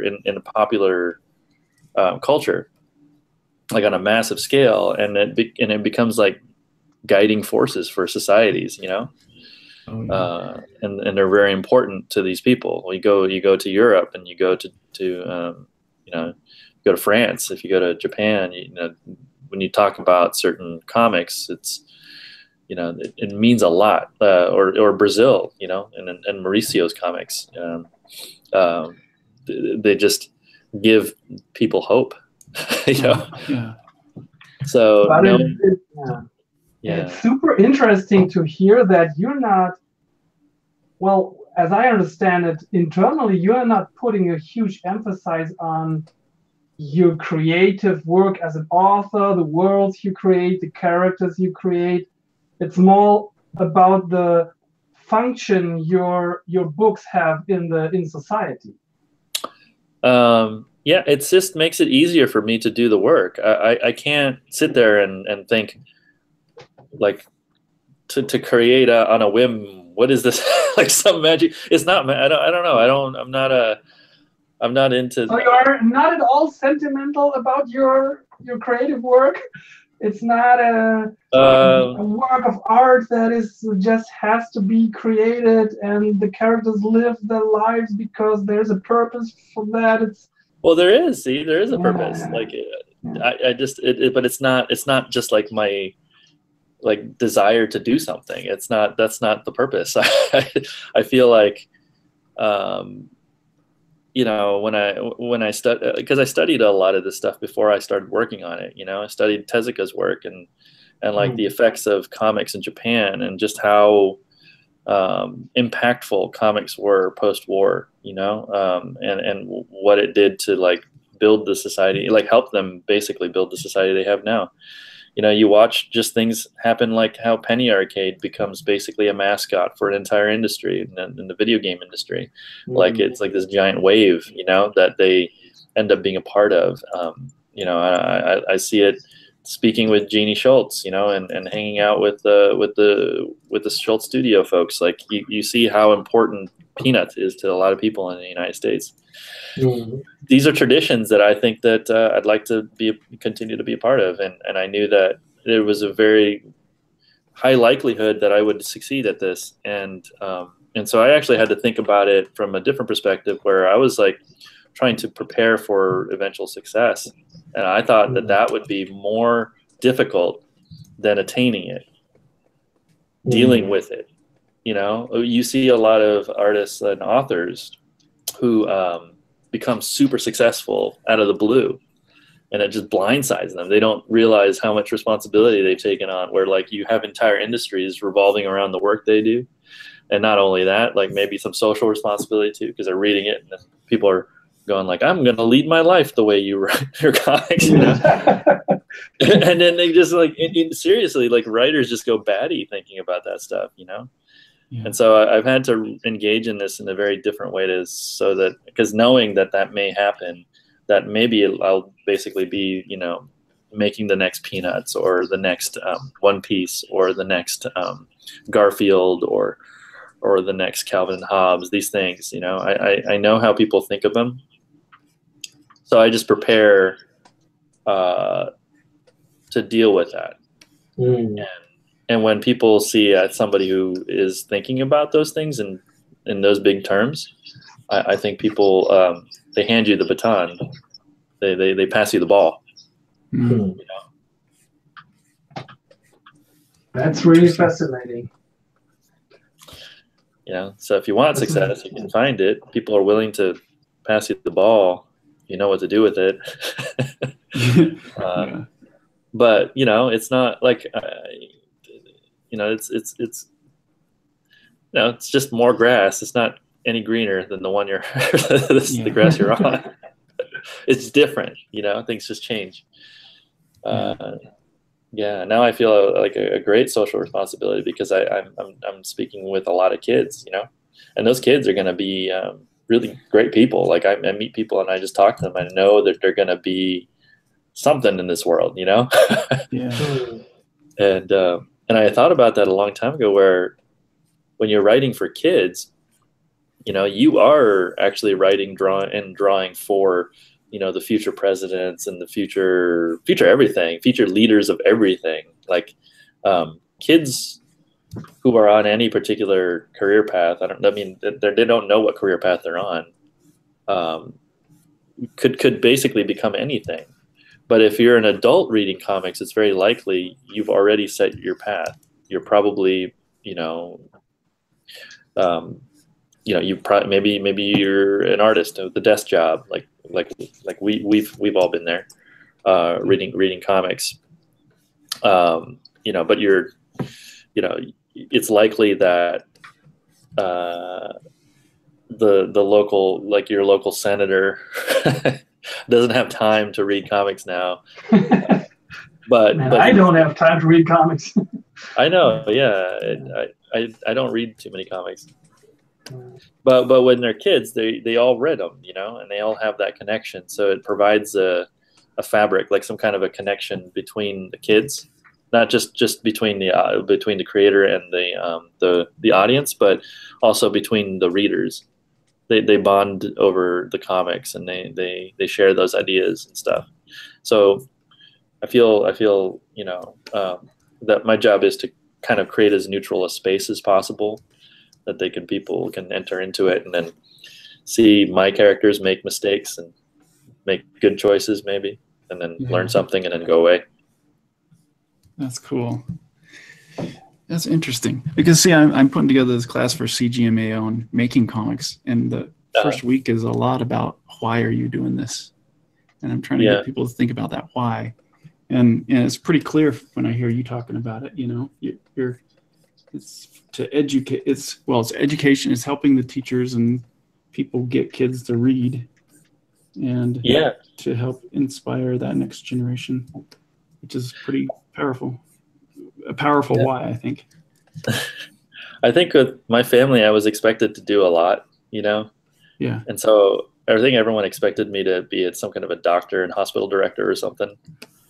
So if I'm going to have to choose something like comics, it had to be a big deal to make that switch. Yeah. And so I started, studying it and realized it is a big deal. It's a big deal. Yeah. And it would, and I would hope that people who go into it know that it is a big deal, so that we're not being guided by people who have no idea how to drive the bus. Yeah. Right. I mean, isn't that in every field? Like, don't you want to know that that people know what they're doing, or at least try? Yeah. That's why parents are so angry at like rock stars, because they're just so they influence so many people, and usually they have a lifestyle that you just don't want to imitate. Well, nobody really seemed to coach them that they to know what to do after they achieved the goal, which was to be a famous or whatever it is, or successful. There was no coaching for what happens after that, which is really actually the most important part of the process. Yeah. Everyone's working to try to get on stage, but they have no idea what to do when they're there. Yeah. That's very How interesting. Those are some great insights, I think. Yeah. So with comic artists, it's one of the things I switch my focus these days to think about that responsibility, just in case, you might not be famous, and that's great. You're off the hook. You might not be successful. You're free to go, but what happens if you are? I've never took on that perspective. That's really fascinating. Yeah. And once you kind of accept that might happen, you might make it come true.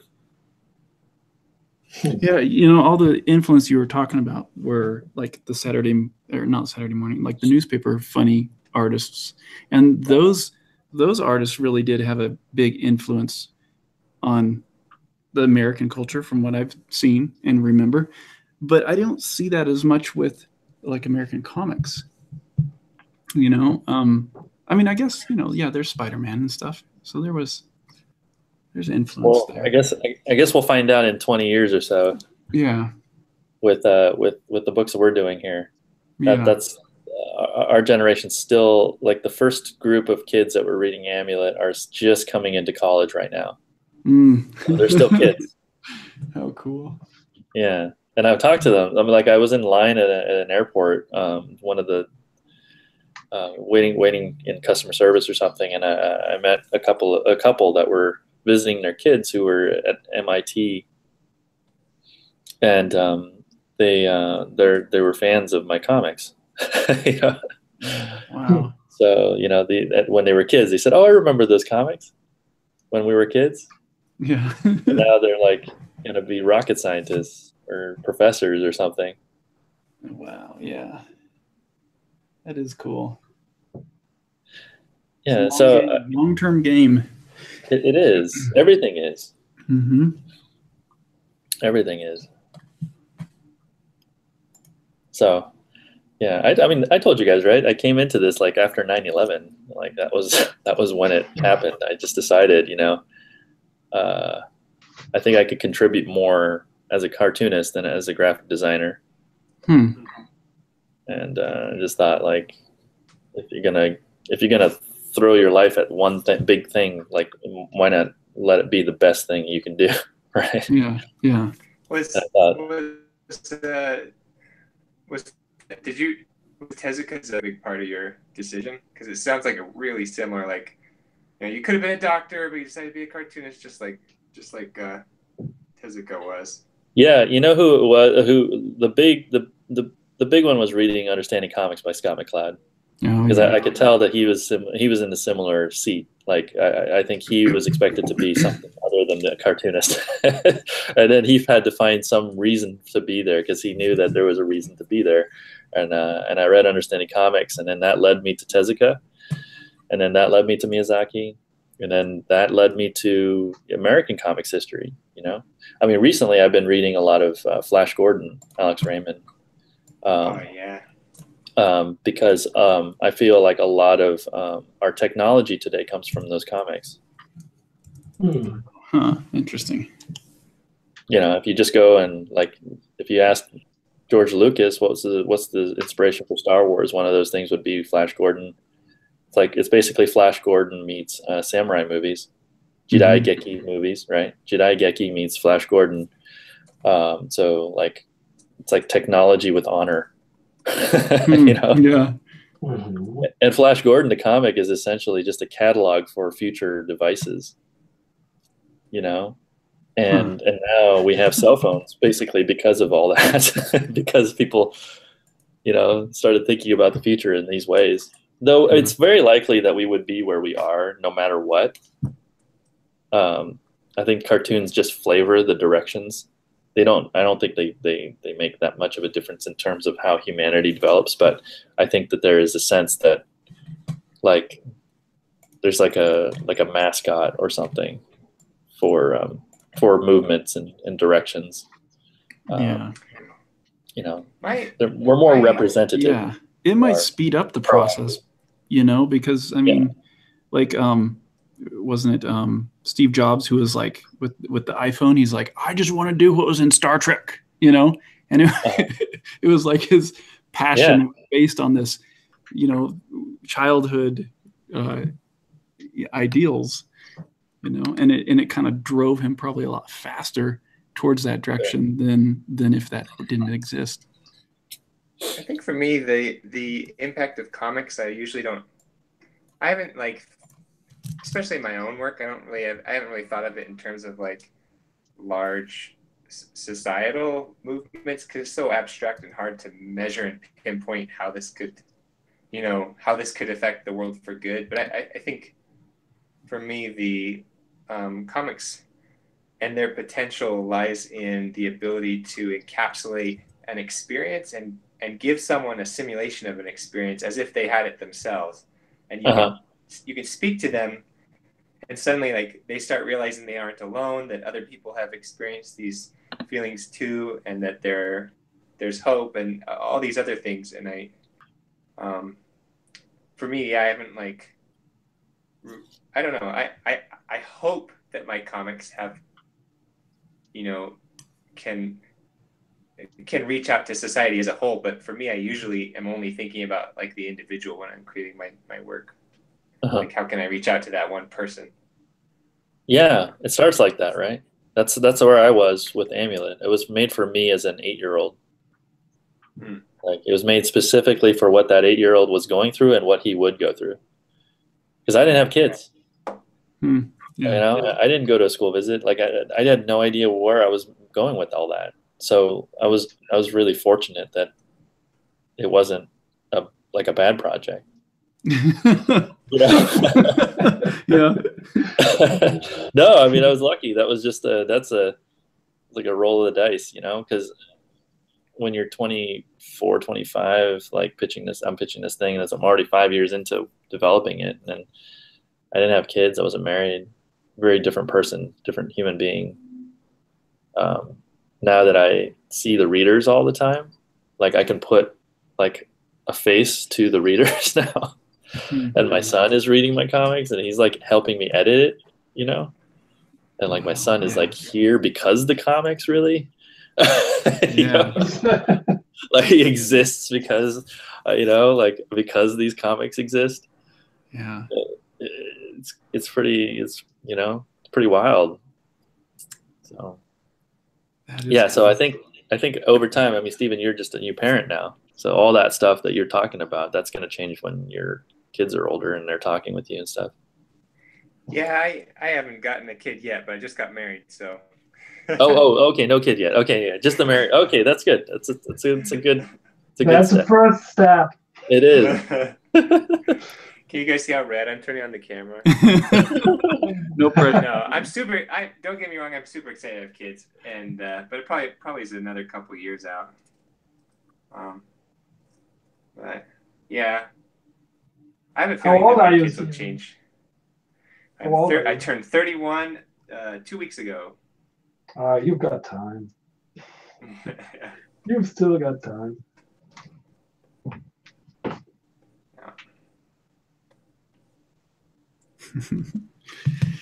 Cool. I could throw some questions at you guys. I don't want to keep you here, Kazu, if you want to hit your movie. Well, no, I just missed the movie, so I'm going to wait for the next one. Okay.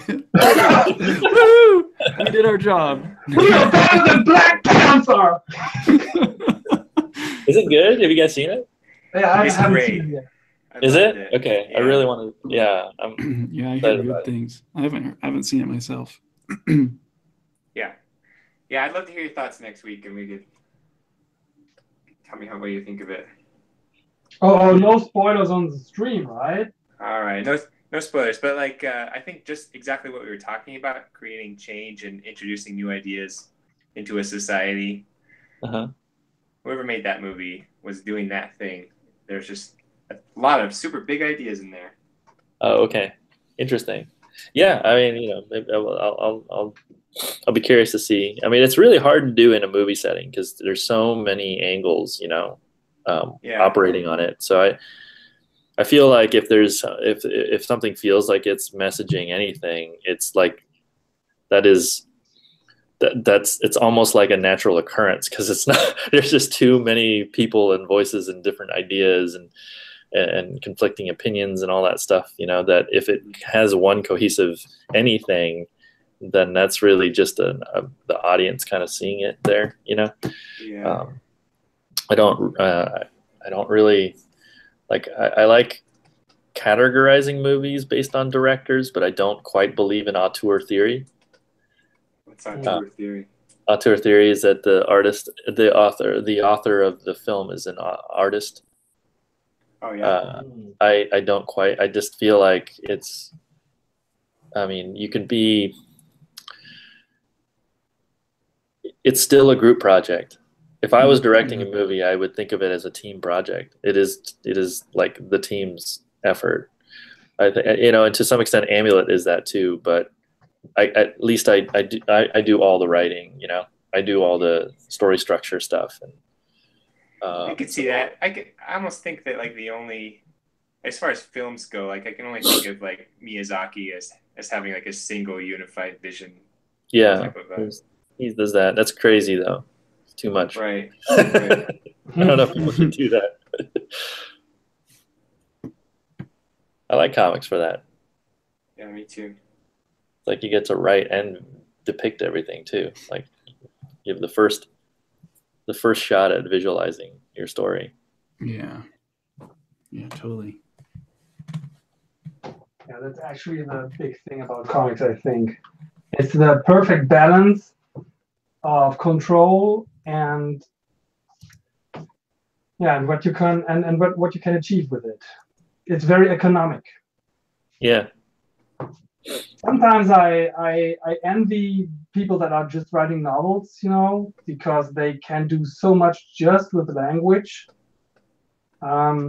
They basically can do anything without having to worry how to draw it. They have other problems, of course, but I think, especially with the media turning so strongly towards the visible, comics is a great medium. It's a great medium. I always that's the point where I don't envy novel writers when it comes to putting their stuff on the internet, you know. I mean, could you imagine to have a great story and all it is at first glance is a wall of text? Yeah. I mean, the thought that you actually have people to put hours into reading your stuff before they can tell if it's any good. That's horrible from a certain point of view. The cool thing with comics is people can very quickly see if it's something that interests them, if it has the vibe that they resonate with. Yeah. I don't know. I mean, these are all media. I think there's strengths and weaknesses to all of them. Yeah. You know, just kind of I guess my thing is just to play the cards that I have. Yeah. You know, and see how it goes. And you know, I feel like what's neat is like the more you think about everything in terms of team play and like teamwork and like in a bigger scale, and the more like, you know, the more you think outside of like just the little bit of work that you do, you find that the work that you do can bridge so many different crazy gaps. Like, you know, you see the Amulet Day thing, the baseball thing. I don't know if you guys saw that. Didn't see it. Yeah, the Mariners are going to do an Amulet Day, so you can get a ticket. I did a T-shirt for the Mariners and has the characters on it, and you can go to a ball game, and you know, and so like people who aren't interested in baseball are going to go to a baseball game because of an amulet. I've heard this from people. They're like, I would never go to a baseball game, but because I can get that T-shirt, I will go. And you know, they're going to find out that going to a baseball game is a ton of fun. It's actually one of the best like live events you can do for sports because it's so casual. It's a great time to like hang out with somebody. You know, you don't have to like constantly be paying attention to every little thing. Like I love going to see basketball games. I love seeing football, but it's pretty intense. It's like you're focused, you're locked in. You go to baseball, you could talk all sorts of stuff and hang out with your friends. You know, tickets are cheap. Get better food. Food is good. Every now and then a home run. Someone does something crazy and you're like, yeah, it's a good day out.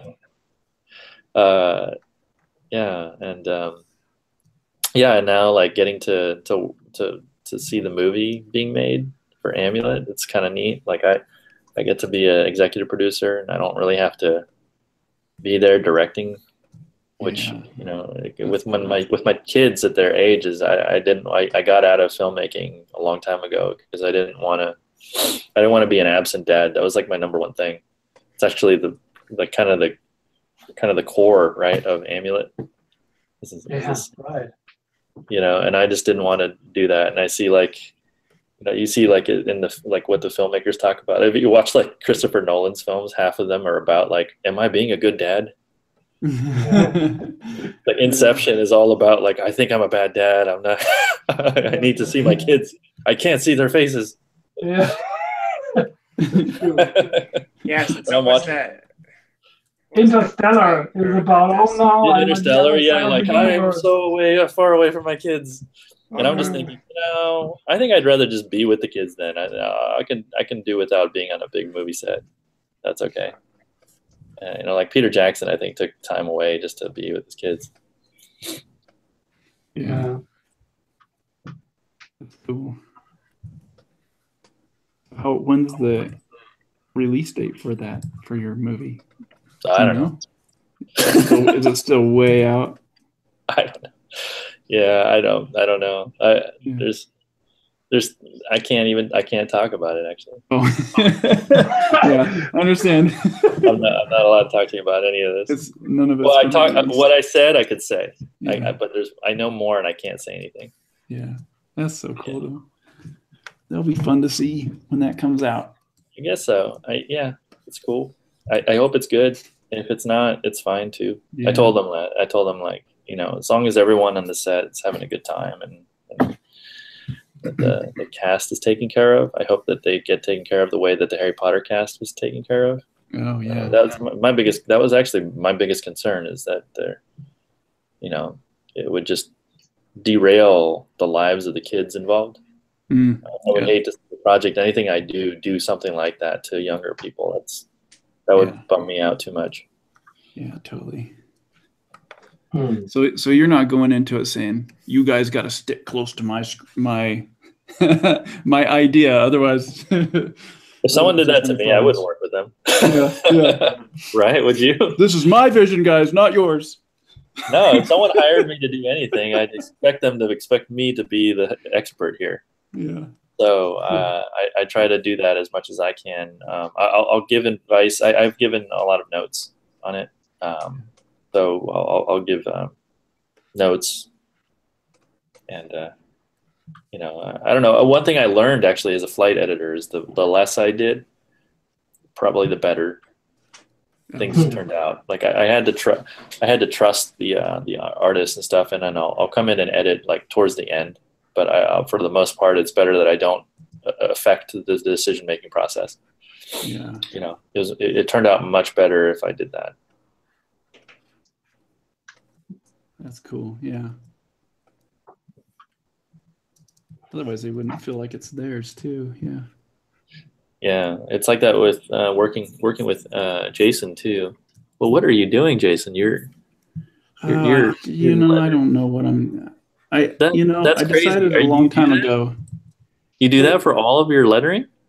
No, I created this font based on this technique, and then so I can write it like quickly, but then when words are emphasized, I can actually go in and push them more exaggerated.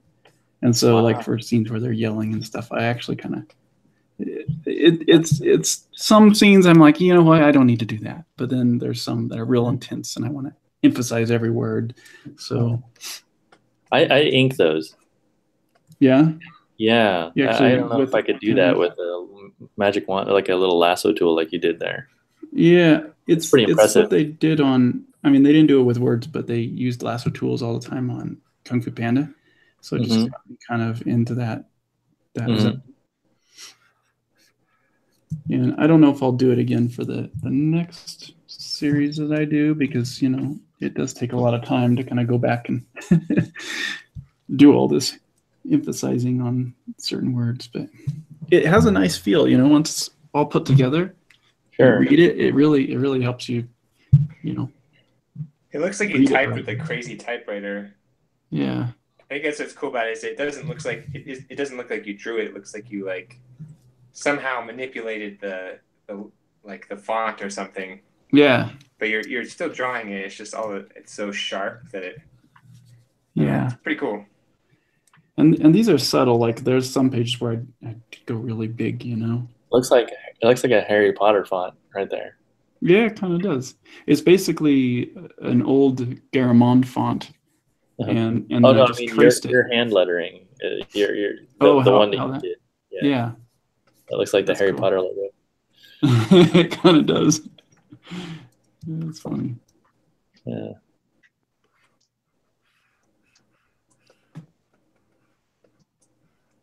Yeah. I kind of started speeding up and not doing this when I was delivering it to Webtoons, but when I'm printing the books, I want to go in and do all this stuff, so it all looks consistent. Kazu, would you say your market's middle grade, or is it lower, or what? So in my mind, it's all ages. That means everybody. Not one person. I would not count one person out. But I know what you're talking about. When they talk about it from a market perspective, it's middle grade, which is 8 to 12. Okay. When they need to categorize it, it gets categorized there. Right. Yeah, I had the same thing. Like Mountain Chat was middle grade, but I always said, oh, it's all ages because it's the comics I want to read. But I'm just curious because with this new book I'm putting out, my guess is that it's more of a teenage, like young adult type book than middle grade. Then it's probably middle grade. You think? I just don't know how to. I just don't know, like, because for Mal and Chad, I did a ton of like elementary school like Skype visits and stuff. For Spaceboy, I'm kind of like, where do I like? If I want to sell physical copies, where do I go with this? Is it libraries? Spaceboy is not YA. Okay. That is definitely middle grade. So I'm still middle grade. Yeah, and that's kind of cool. Everyone usually thinks their stuff is older than it is. Huh. Like, because like I thought like in Mal and Chat, I dealt with like, I don't know, what do I want to be when I grow up and stuff like that. But in this one, I'm dealing with like existentialism and nihilism and stuff like that. And I thought middle grade. My son. Middle graders are the most nihilistic people. He's not a dad yet, so you guys. Yeah. So would I like? Should I just call up all the old like elementary school teachers, say, hey, I got a new book, or is it?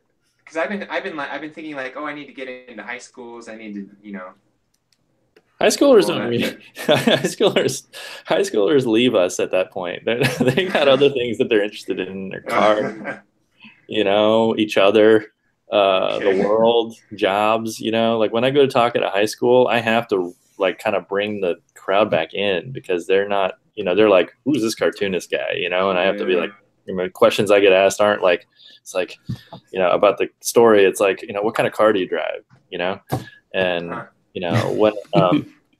So one thing to consider is whenever somebody's reading something, they're always looking for the thing they're going to experience next. This is probably why they're reading it. They're probably reading it to see what the next chapter in their life holds for them. And they are kind of afraid. They're wondering what's going to happen. So they want like a fantastic version of high school if they're not in high school yet. Or college. What is college? I mean, that is what Harry Potter is, right? It's like essentially about college. Like about, going and being, selected or being a part of extended education that will somehow have tie into the jobs you'll have later on. And so it felt like, it was about that experience. And so, and elementary school kids are reading it. And I think that that's what they get out of it. I think that it kind of motivates them to be. That's really helpful. Better in sports and better in college applications. That's helpful because now that I think of it, I think Spaceboy could act as like, it kind of acts as like, I don't know, like it helps people like go through breakups, even if they've never broken up with someone, or they can experience like, asking someone out on a date for the first time, even if they've never done that before. And now that I think of it, I do get a lot of my fan art is from like 11 and 12-year-old girls.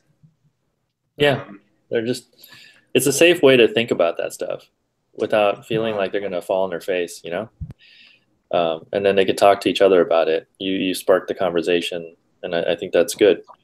Amy was like going through this. She'd be really good at being. I mean, she's always good to talk about everything with. She's better than I am. At this stuff, but she was writing romance, and people were really skittish about making middle grade romance, and so she always said her work was YA because it was romance. But as the years have gone on, I go out there and I see people turning, they're shipping my characters into these romantic relationships where there are none. Like there's just tons of young readers who want to see like characters just interact in that way. Like just dating, like it's very, very innocent, like kind of just being good friends, like close friends, Yeah. And trying to navigate the what those kinds of relationships are like, or might be like.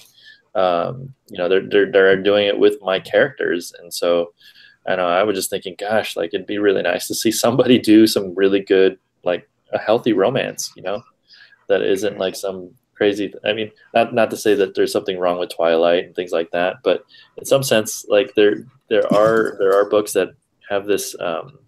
There are relationships in there that like are, you know, it's reflective of relationships where people are trying to figure stuff out, like they're really trying to sort it out. And I think people do need that to some extent, but I mean, I would hope that those types of books had a little bit more guidance. But yeah, because I've been fully aware that I am exploring the Beauty and the Beast trope with Spaceboy, where you have the girl who kind of is the life of the story, and then the tortured soul, you know, male character who is an enigma. And so I was aware of like the Twilight type of a connection. I think in an early draft, I was like, wait a minute, I could do this. Because originally I was thinking about telling Spaceboy from Spaceboy's perspective. But then I realized it would be much more interesting to see through the eyes of the girl who's interested in him. And so I went that route, but yeah, like now that I think of it, it's kind of like there is a certain, I don't know, I don't want girls to be, like, I acknowledge the appeal of the enigmatic man, but I don't want to teach girls to like seek out dangerous people. Who could take advantage of them and that kind of a thing. And so there has been a real sense of like, well, what does dating look like, and then how do we? But in a lot of ways, though, it's been like they're merely questions that I'm asking myself, because I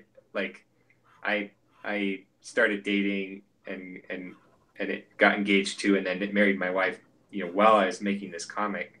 But so yeah, because I don't know, but that's really helpful for me to figure out how to like position myself. Yeah, you know, so editors and authors, like I think when they a lot of times people are looking to just try not to get too much blowback from readers, right? And sometimes they'll get it if someone who's reading your book is blindsided by whatever it is you're deciding to put in there, like they thought that like you snuck it in or something like that, you know. It is actually one of the reasons why in Amulet the hardest scene to go through is the first one. Yeah. Kind of like a ride height requirement. I mean, people are like, okay, so this is a middle grade book, and in the very first scene, somebody dies, and there's blood everywhere. There's like blood, and it's an accident, you know, and it's harrowing. It's like hard to like for, you know, people often tell me they're crying at the end of the scene. But I felt it was necessary to like put people in the emotional state of Emily, because that's where she would be, however you feel at the end of that scene.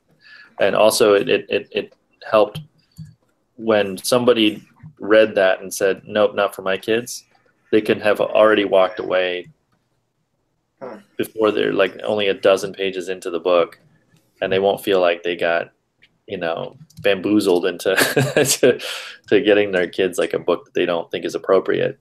If they think that's appropriate, that first scene, then everything else in the series should be. So that's crazy. This is kind of blowing my mind a little bit, because at the beginning of Spaceboy, I illustrated the first murder that I've ever done in comics. But then for the next 70 chapters, it's, you know, kids in high school hanging out, and it kind of set the tone of mystery and danger that I wanted in the series. But at the same time, I never thought of it as like a gateway sort of for people who are reading it. Yeah. Crazy. Well, I wanted to be a ride designer, so yeah. I think of it. I wanted to make Disneyland rides. I wanted to be an Imagineer as a kid, so I sort of make my books like I'm a ride designer. I try to consider what the customers are are looking for. They try to get on a ride. I don't know if you do this, but when I'm plotting out my stories, I'll draw a zigzag first I'll be like, okay, start. I know I'm at the low point. So how do I go up? And then how do I go back down? And then how do I go up? I do exactly that. That's crazy. That's really funny. So Amulet 6. Amulet 6 is the shape of that book is inspired by Pirates of the Caribbean. Oh yeah. Oh, the ride or the ride, not the classic ride, the original. Yeah. Like the drops at the beginning. Yeah. It's very different than most rides. That's cool. Such a good ride. It is, and it still feels like fresher than a lot of other rides that have come after it. It just, the narrative of it is more, the storytelling. The 9 Old Men are just better storytellers than a lot of people making rides. Did the animators design that ride? Yeah. Oh. The old days, anyway, the old days, the 9 Old Men did work with the Imagineers. It was a very closely knit group, you know, so they all kind of traded notes and stuff. But especially on something like Pirates, where there's so much story to be told, where they act, the characters are designed by the 9 Old Men and everything. So, you know, they had a lot to do with that one and the Haunted Mansion, which I think are the 2 best rides that they have still. Yeah. Wow. This is absolutely fascinating, especially for someone who has never been on Disneyland ride. Oh, really? I would never have imagined that something like a theme park ride could become a metaphor for a story. You know, I do it all the time with classic music.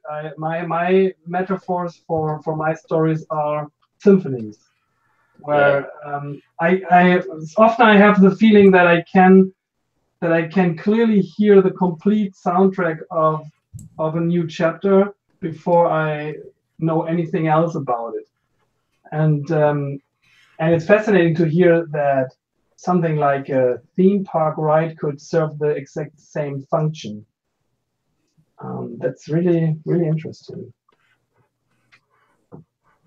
Yeah, well, the reason I actually reached back to theme park rides, this is something I talk about in a lot of my talks, is that it actually started when I thought about how short comics are, like how fast people can read my graphic novels. And I had to really think about like whether or not it was worth putting in so much time on something that someone would spend no time reading. Yeah, really. And so I thought of all the things that were worth it. And the one that always came up in my mind was a roller coaster ride, because you would go all the way to your favorite theme park when you're like 10 years old. You get in line for an hour and a half, an hour to an hour and a half to ride this ride, and it's 5 minutes long or less, just a few minutes, and then you probably go back on it again. You know, maybe that day, but probably 10 years later, if you go back to Disneyland, you don't go in there and go, well, I rode Space Mountain 10 years ago, so I don't need to do it again. You know, like, why are you at Disneyland again? And I thought about that, like, why are you at Disneyland again? And I realized it's a way for you to remember things. It's categorizing your memories, right? Like you go to like these major events that remind you of your childhood, or also just enjoy, or like you're enjoying it with your kids or with your friends and your family. You're going there so you can remember the moment. So we take so many pictures and things like that. You know, you want to remember it, like kind of holding on to a bit of time. So I thought, well, if people are going to read my books in just a few minutes, then maybe I can make it something that's memorable, like a ride, and they'll come back to it. And that was the theory behind it, and it seems to have worked out. So I try to make it so that I'd rather have a book that somebody reads multiple times than to sell multiple books that people only read once. Yeah, that's a good point. You know? And and there is, what comes to my mind is when I'm searching in my own life for stuff that I revisit and revisit, just to have the same feeling again and again. It's actually, for me, it's H.P. Lovecraft novels. It's like At the Mountains of Madness and stuff like that, which is really boring to read, actually, from the language and everything. But this very specific feeling and atmosphere that it conveys. I just want to experience it again and again. I read those stories like dozens of times already. I know a lot of people who do that with Lovecraft. I'm that way with Cannery Row, John Steinbeck. That's the book I read again and again. It's very peaceful. I'm actually right now I'm rereading Stephen King's It. I was kind of got triggered to it because of the movie that was recently released. And what I find fascinating is I read it the last time as a teenager, and back then it was like a horrifying experience. It was everything you could ask for from a horror book. But now when I'm reading it, it is just nostalgia. It is just the feeling, this dense feeling of this small American town that is described in the story. You feel like you actually know the streets. It's really interesting. I feel almost no horror at all when I read the story today. It just has no horrifying effect. I remember that when I read it as a teenager, I would break out into sweat under my blanket when I was reading it in bed. These experiences when you have sweaty feet because it is so the stuff you read is so emotionalizing. That was this book, but now it's just, oh man, okay, screw all the scenes where the monsters are running around. It's just when he describes how one of the boys is going to the grocery store to buying his whatever, that's the thing that really gets me. It even went so far that I researched, because I assumed that the town of Derry that is described in it, that it must be based on a real town. And it was pretty easy to find out that the town where Stephen King is living, Bangor, Maine, that it's actually Derry. And I spent a few evenings ago, I spent a good time in Google Street View, just roaming the roads of Bangor and getting the vibe that I'm actually walking through Derry. And that was so awesome. It was really awesome. I saw all those, colonial style houses where you can easily imagine if you take one of these houses and run it down a little bit, that it becomes this horrific house where they fight against the werewolf and stuff like that. I saw the water tower that is also a part of the story. Also on a little hill like in Bangor, like in Derry. I saw the channel, even the what they call the barrens in the book, where the river is running through some wild vegetation, all there. It's like the movie In the Mouth of Madness. Yeah. Daniel, I just gotta say, knowing that you're wearing the Oculus Rift and painting makes listening to you so much funner, because when you're talking and gesticulating, I can see like your palette move by and like point at stuff as you're like, as your head moves and you talk and stuff. And it's kind of funny to watch because you're like, oh, do you see what I've created here? The palette. What's that? Can you see what I've painted here? It's cool. I can't quite tell. Yeah, is it a root vegetable? It is. I don't know. It's a cave with some kind coming out of it. It's like a huge, I don't know, cabbage thing. Yeah. I have no idea actually. It's pretty cool. I like it. But if I scale it to the size of like 10 meters and standing at the bottom of it, it looks really intimidating. It is the Mountains of Madness. It's one of the old ones. Get out. Yeah. Get out of there. Oh yeah, it's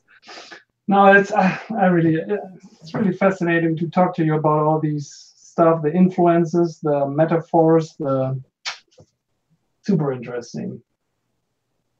Super interesting. I feel like some authors write not even for story as much as atmosphere. Yeah. I feel like they're a little rarer in the West, but it's a very legitimate way of putting something together.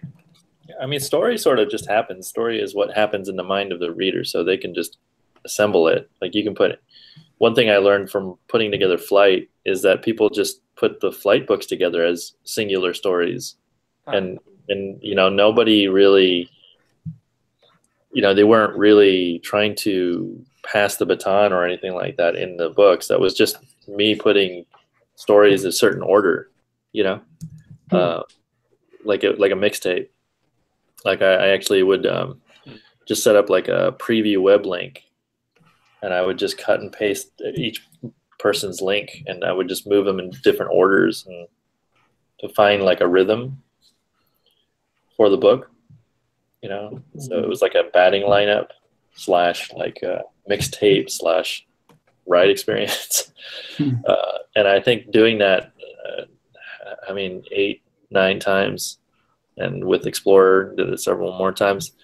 I think that helped me gauge how I was going to design each of the sequences for Amulet. Like what kinds of sequences would work well with others, you know, and they might not even be related almost at all. So, what you're saying, Stephen, I think like when it just feels like it's just exploring or something like that, I think that's some of my favorite stuff to look at as a creator, from a creator to creator perspective. When I see somebody just like lost, like honestly lost, like they're just not afraid, they're just there and they're just exploring in the woods or something, and then just relating what they see rather than trying to push you anywhere and pull you somewhere. It's pretty cool. I like it because you can't really predict what's going to happen. Yeah, it's true. Just as a storyteller, it starts getting really easy to see through a lot of certain types of stories, but when the artist is just like, "Hey, there's a place here," then it gets really interesting. Like, oh, what's going to happen? I don't know. Neither do they. Yeah, that's probably what the artist is thinking too. What's going to happen? Yeah. My perspective really turned on that issue because for a long time I only felt comfortable when I thought that I had everything under control, you know, and the beginning of the story always feels very, very easy because you haven't introduced so many variables, and it feels like it's everything under control. But now I actually enjoy the feeling that stuff has developed into a direction where I cannot really make predictions anymore, at least not to a specific degree. Because that way it feels like, well, first it's more exciting for yourself as a creator to create the story if there's just stuff that you will discover through your work. And I think it's also, yeah, it's a characteristic of story that it can't be predictable. I think if you could predict your story at 100%, your readers could do it too. So yeah, that's a really good way to put it. Actually, you're right. That's why I don't script my books before I draw them. Yeah, I have a basic map, basic guide, and it looks like what Stephen was talking about. It just looks like it actually looks like a map with it goes up and down and stuff.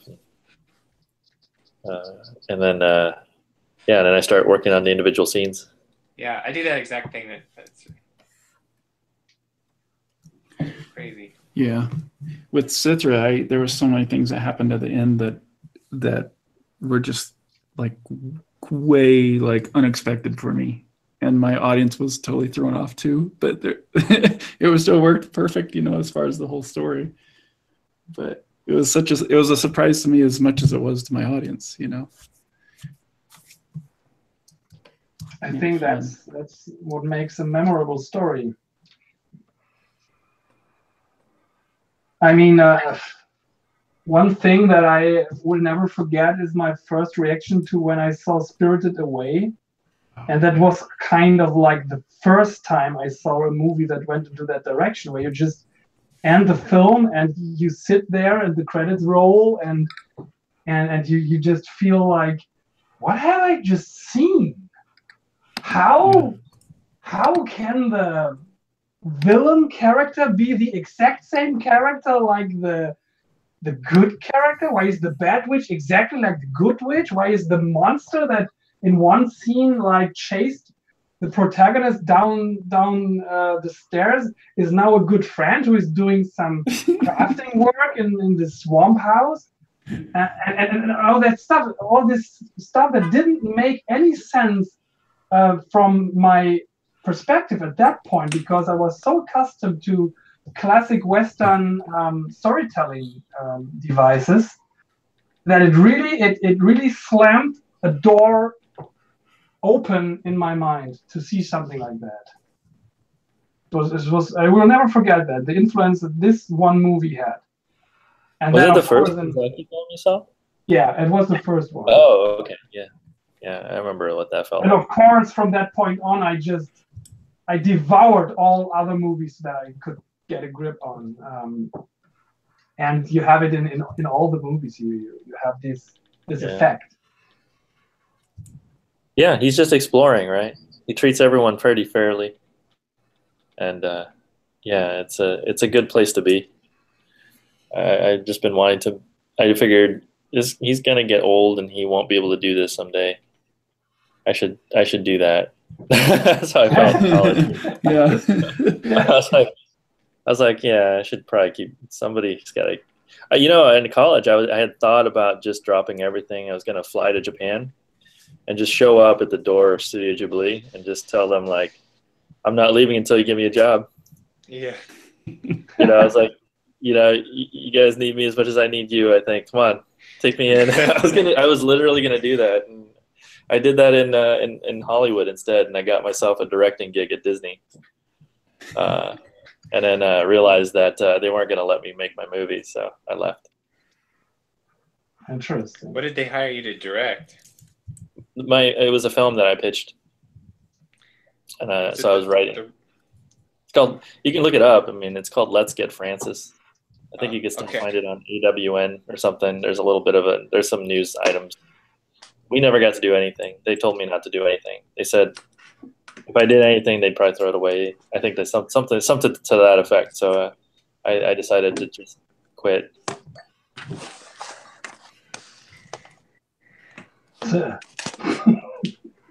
But yeah, Miyazaki, like with Studio Ghibli, like one of the problems though there is that now like they would have to rely on Miyazaki just playing a jazz riff, like because he's just like doing his thing. He doesn't even know where he's going, right? So, which makes it really good.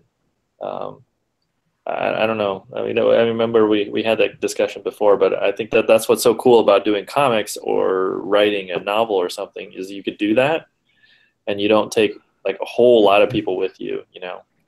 Yeah. Unfortunate for Jason coloring my comics, he has to go through it with me. So he's always pissed off at me. He doesn't know what the book is like until we're about to be complete. He won't know. I don't know where I kind of have a good sense of where we'll get in the book, but yeah.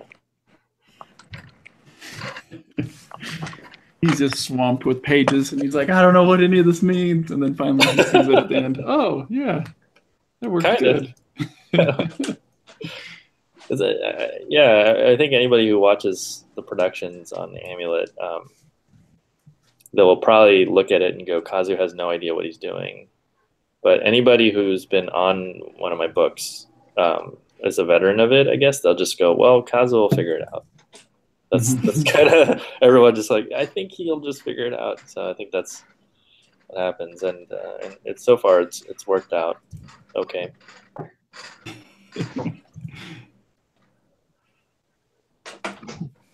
Yeah. So where are you right now, Kazu? I'm in Schaumburg, Illinois, near Chicago. I am doing school talks here. Then I fly out to Memphis, Tennessee, and then I fly home for a week.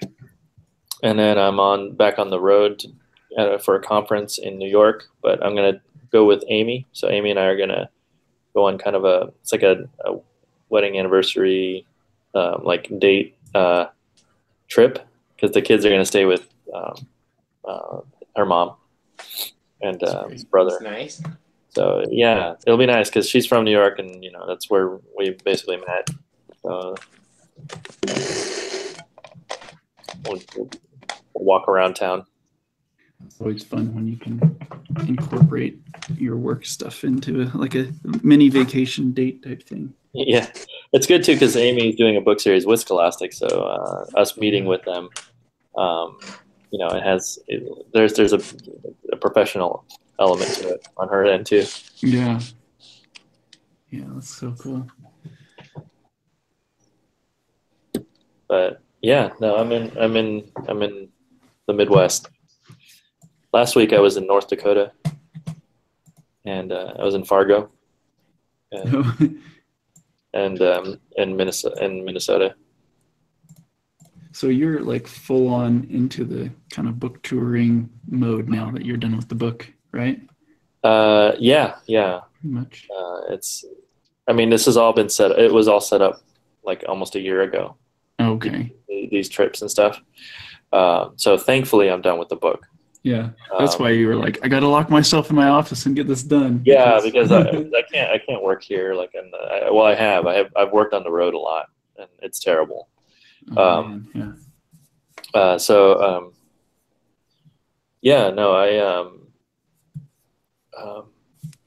I was gonna say, I was expecting to have been on vacation for a couple months before I got back on the road. But I was between the time that I delivered the book and I was back on the road, it was like about 3 hours or something. Wow. 5 hours. I had a 5 hour, not even a break, because I had to run around getting prepared for the trips. Yeah. Seems like that's how it always is. Is like you have a deadline and a schedule, and then it's like it goes right up to eats away all your other time away. At least that's how it was with Citra too. Yeah. I thought I would have, I was trying to bake in like a couple weeks or maybe even a month where I could still be getting my Webtoons money for a while, and but nope, it just squeezed every last second out of my schedule to get these done. And I'm still working on them, even though they're done. Yeah, not really. Right? You're still working on it. Not done. Yeah. The last two books, I'm not even going to think about this stage of it until probably February of next year when I launch the Kickstarter for those. Then I'll crack them back open and look at all the words. And how close to being done are you when you launch a Kickstarter? Well, with these, they were already done. Other than like this kind of stuff, the final touches before it goes to print. But so they've been all done, and like I have my next two books already done, and because they're already on Webtoons. So, it'll be all done like a year and a half before I launched, basically. Okay. About a year. That's good. So, but in the past, it was about 70 to 80% done is when I would launch the Kickstarter, and then that would motivate me to get everything finished. Like when I did Remind, that's kind of how that was. And Citra 1 was the same way. Okay. But then once I started doing it for Webtoons, I would generate so much more work than what I would be able to print. And so I just got way ahead of my printing schedule. So, and my printing schedule is just all like made up, you know, it's like, I'm just basically trying to release a book one a year, or maybe one every 8 months, you know. I don't want to put it out there too fast, mainly because it's so many books and there's so much money. So if I released one every 3 months, then I feel like my audience would be like, well, I don't know, I'll wait a while before I buy the next volume, you know. At least, and part of it is because it's so much work to do the Kickstarter and then market it for me, since it's just all me. And so I kind of want to space it out for my own sanity. Yeah. You know. But now I'm in a weird spot now, though. Sorry? These things take so much time. It's hard to think of your audience as a static thing. Like, your audience is going to change over the course of making these, because it just take too long. You know, they'll just grow out of it. Or they'll lose interest. It just happens, you know? Yeah. You know, and almost all the readers I talked to today weren't even born when I started working on this, you know? Yeah. They weren't even they were just not even a thought in somebody's mind. Yeah. I guess you will get your best readers when you're dead. What's that? You will get your best readers when you're dead, because only someone who discovers a book that is like 100 years old and totally gets into it is a 100% super fan reader. They're all good. They're all good. I mean, I like the readers who started on the first book and stuff. Yeah, okay. Just kidding. Yeah. They can't choose your readers. Yeah. But yeah, there's a reminder all the time where, it's very likely that the time that your book will find its greatest success and probably find its most avid readers, those particular readers haven't even been born yet. So, writing my books, I always try to think out about 10 years out. Like, what would somebody want to read 10 years from now? Oh, wow. Yeah. That's interesting. Yeah. Because right now Amulet 1 is selling better than it's ever sold. Right now, like, I now have more readers on that first book now in these days than I ever have, and that was published in 2008. Yeah. So this is an actual real life example of what I'm just saying. It actually is true. Like, it's true. When it came out, it sold 300 copies. Now it sells a lot more than that, and a lot of people read it as if it's new. They read it like it came out yesterday, not 10 years ago. Yeah, that's neat. Yeah, it's like you don't get the feedback, like, webcomics and stuff like that. I had to get my mind out of this idea that I needed a feedback loop. Because it's like an endorphin rush or something that you go after. Well, I took myself off of that. This is bad. It was just bad for me. I can definitely change the way you approach your story and your storytelling and everything. Yeah, definitely. Yeah. You'll react more than plan. Yeah. Now, see, I'm trying to figure out. Like, I have an idea that I've pitched briefly, like the logline to Webtoons, and they were interested in it, and I want to pitch it to other studios, and I'm wrestling with if I should just pitch it, like try to go that route and do it more behind closed doors, or if I should just be like, put it on Kickstarter like Jake Parker did, and just, here's my next project, guys, join me on this rush type thing.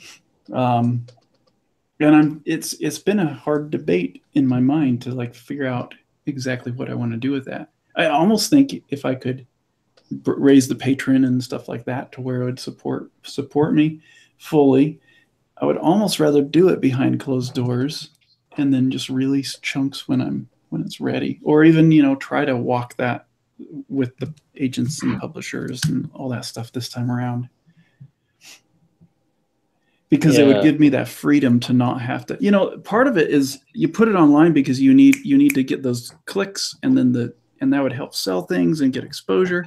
But if I don't need that, do I really want to go that route, So that's my debate, my internal struggle. That's what the next story is about. It's this internal struggle with if I should publish online. Yeah, it's like those computer games which are the simulation of computer game development studio. Yeah. Yeah. But I wanted to say that I'm currently I'm having a really good time with that release on Webtoons Discover, because almost all the people there have never seen my work. I'm feeding them very small portions of the stuff that was created like 7 years ago, and it's just like Kazu described. For them it's absolutely new. They are totally enjoying it, and I'm feeling very happy being able to. Well, I know I have this mountain of content there ready. I can now slice it into nice little portions and give it to them, and I can just feel happy about the fact that they like it and that they read it, and the work is all done. It's just reissuing this stuff, and it has not grown old. Yeah, I guess the work is never done though, right? Because now you gotta go and take the old work and put it back out there. But yeah, go ahead. Yeah. I think the best moment for me on Webtoons was when the final episode came out. And it's because Webtoons promoted it that week, and I got this huge influx of readers reading it from start to finish. And it was such a neat, I don't know, it was really neat because I finally got to see how people consume the whole story when they, started it and just read it straight through at their speed. And that was really fun. And I think that kind of is changing the way I feel about it, because I was really not enjoying the weekly update or reading the comments from the weekly updates, because it just felt like it wasn't ready for people to read because they can't read that next section, And in Remind, I didn't care about that. I enjoyed it, but now I'm starting to almost favor, like, I want to give it to people when it's ready to give it to people. But I know that might work against me because I'm not at this place to where would be making any money from it, Well, unless I guess I got the some sort of deal in place, but I don't know. That's foreign to me, so I can't bank on that,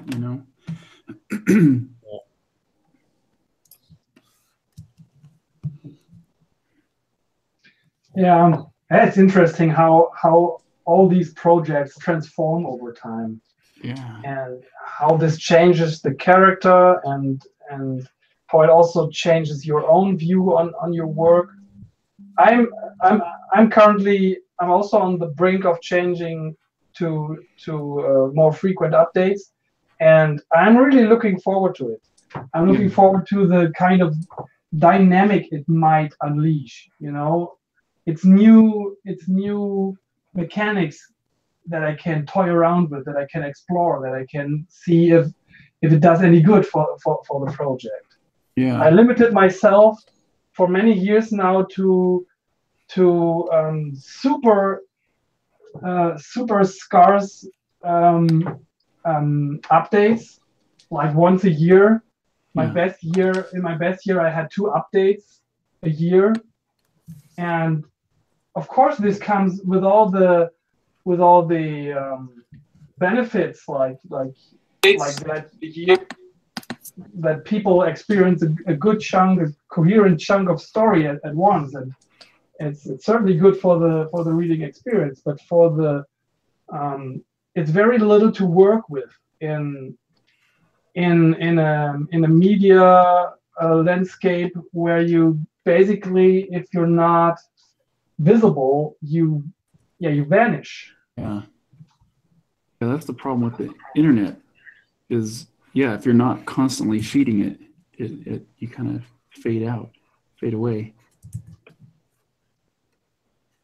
And you know, thinking about this, the idea that every day there's at least one person that comes to the website who has never seen it before and who is able to read, like in my case, 9 chapters in a row, and has this wonderful reading experience of several hours of entertainment in one row if he wants. Yeah. This kind of makes up for people that are closely following my progress and will be spoon-fed with like a page every 2 weeks or something like that. It kind of balances this out. Yeah. Because I know that this experience does not vanish because the backlog is there. People can experience that, and then they can choose for themselves if they just want to be patient and wait to read the next chapter, not before it is completely finished, or if they are just curious to follow along the small spaced progress. You've definitely proven to a new audience that you're no joke and that you're here to stay. You know, as long as I can afford it, yes, of course. Yeah, and then the quality is amazing. So, yep.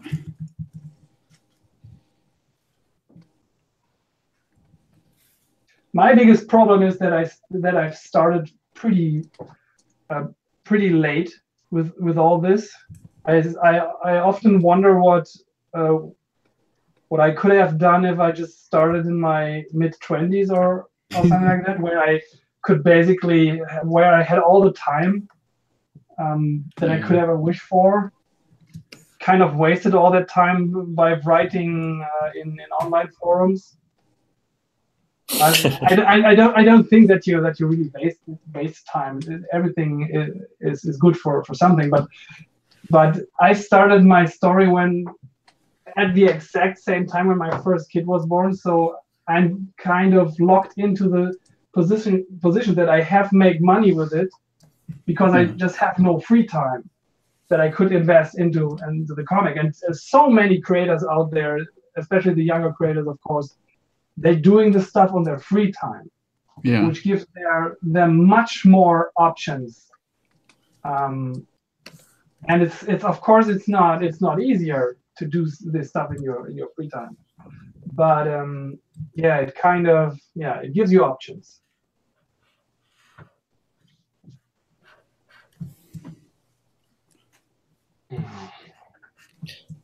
I'm gonna head out in just a moment, you guys. I'm gonna go watch a movie. Sounds good. So, that sounds like a fun thing to do right now. Yeah, just normally I couldn't do this. I don't. But I have. I'm gonna go to the movie. Probably have to go to the gym, and get my workout in, and then go to bed. Got schools to visit tomorrow. Yeah. So if you guys are on the road as authors, by the way, make sure to exercise and get sleep, drink a lot of water, don't get sick. Yeah, that's true. If you get sick, you're just gonna get ruined. Show up at school all watch your health, man. Yeah. Yeah, Kazu, no late night benders. Yeah, I don't do. I'm always like straight to the hotel room kind of person. I don't hang out like all the comics parties and stuff like that. I just don't do it. Yeah. I'd rather have a good conversation though. That's good. Like just hanging out with friends and stuff. If I'm catching up with somebody, go to dinner and talk. It's good. But well, awesome. Well, thanks for hanging out with us. Appreciate you jumping on. Yeah, no, this is good. Yeah. That was fun. Yeah, I should probably get going. Sounds good. All right, guys. We'll see you later, Kazu. Oh yeah, I'll enjoy it. I'm gonna get some popcorn and everything. Cool. Yeah. All right. See you later. Okay, guys. Night.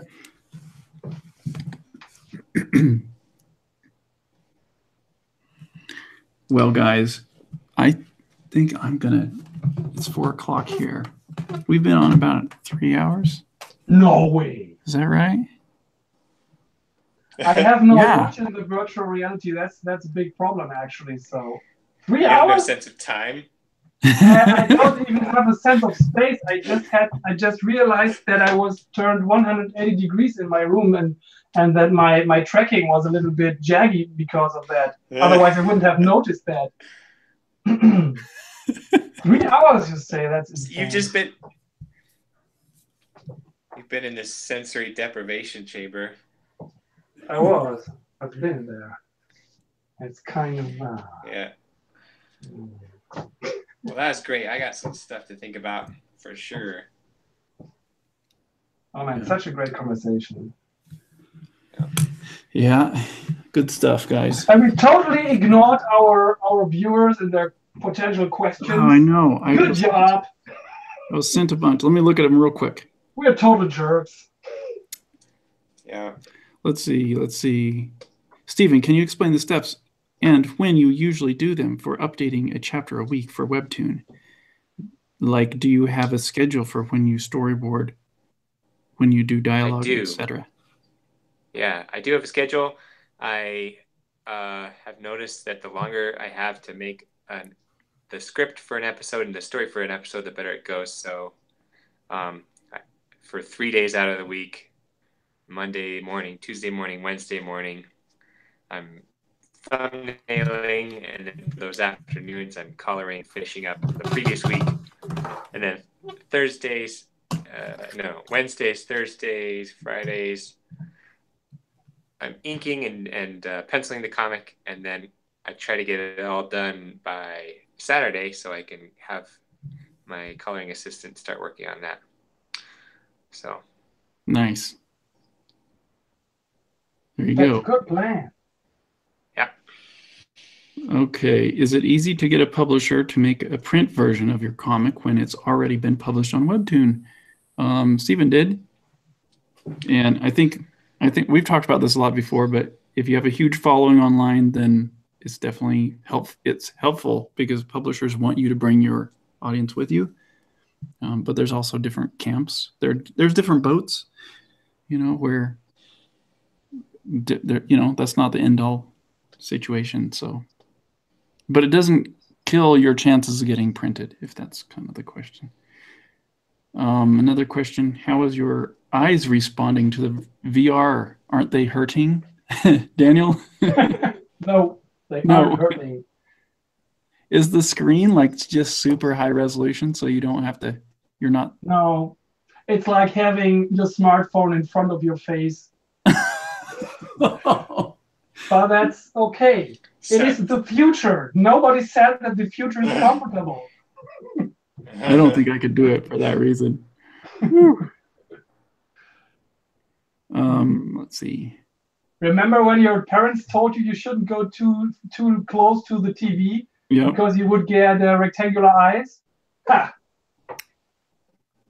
That's all I said. Ha! Ha! And now you made your parents wear your virtual reality goggles. Exactly. 2 centimeters from their eyes. Gotcha. Okay, here's another question. What were the best responses that you have received from a comic project that you have released to the public? Well, I mean, I don't know. There's been some really good responses, really good. I'm sure we've all had different really good responses. I don't know. I don't know how to answer that. I've got a fan letter from a boy from Australia. I have it on my wall. It was my first postal fan letter. That was great. That first. What was the question? Letter. What was the? Where'd it go? What were the best responses that you have received from your comic project that you have released to the public? I'll show you something cool.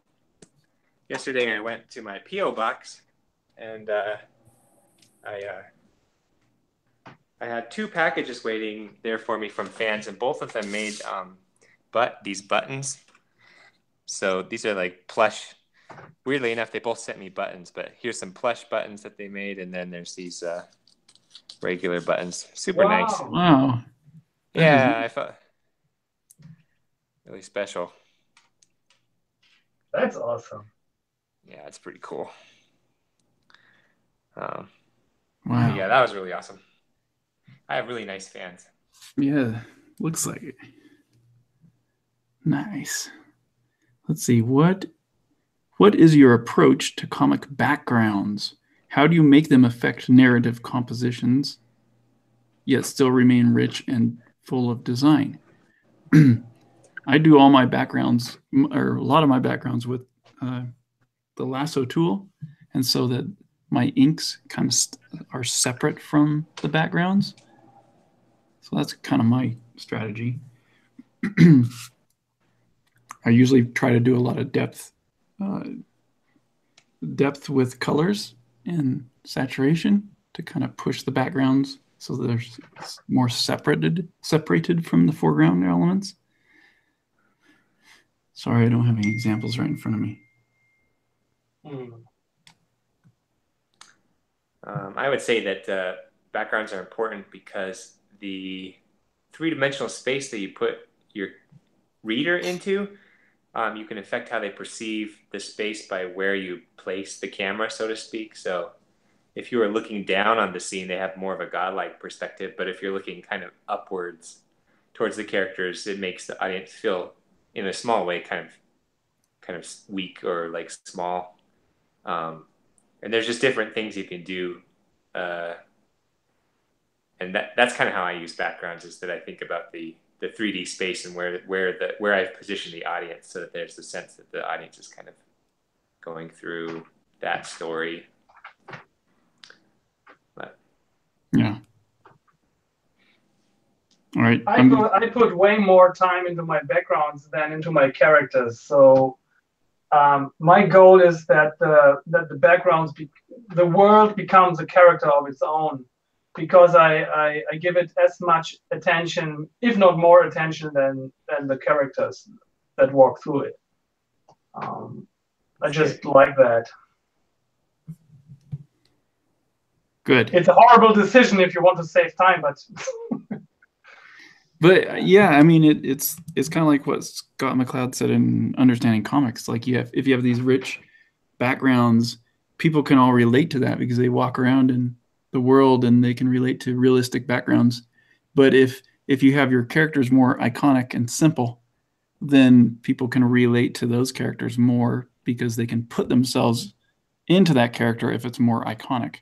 But if the character is more realistic, then there's more of a separation because it's already been defined, so you can't put yourself into that character as easily.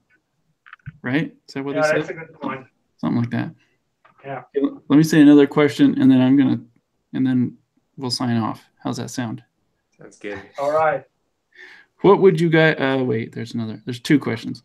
What do you guys think of transmedia, not multimedia, which is one story in multiple medias, but instead transmedia as one story would, with many connected stories made to fit each other, media type? Do you guys understand? Maybe. Like, would it be like you write a comic book using these characters and then also have a video game that shows an arc that they went on, and then also have a sculpture model that shows, or something like that? I don't know. Oh yeah.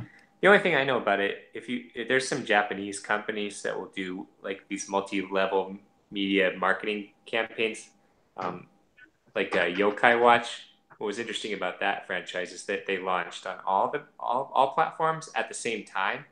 So they made a video game with their characters and an anime with their characters and collectible cards and all this stuff all at the same time. So, but that's a strategy for multi-billion-dollar companies, and Yeah. it's not one I can take advantage of. Yeah, it seems like that'd be really hard for a independent publisher or webcomic artist to kind of go that route. I mean, unless you work on all these things over the course of years and then finally release them all at the same time, or I would just say that if someone's considering doing that, they need to make sure that the story demands it. Yeah. That the story because some people, they make these things and it's just for the novelty of it, right? And I find those to kind of fall really flat. But if your story demands that you make a, switch mediums midway through, then it can be twice as effective. It can be really cool, but I would really make sure that your story just demands that it's told over multiple mediums. Yeah. Last question. What would you guys do if you were forced to restart and rebuild your following from the ground up while posting a webcomic? It's a good question. That's a good question. I would probably put it on Webtoons.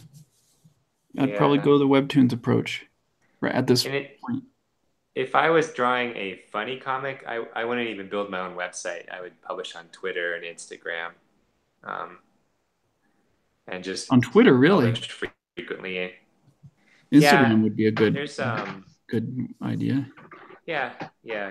It's you can you would create the account specifically for the comic, and then people would follow what they like. Man, I'm not sure though.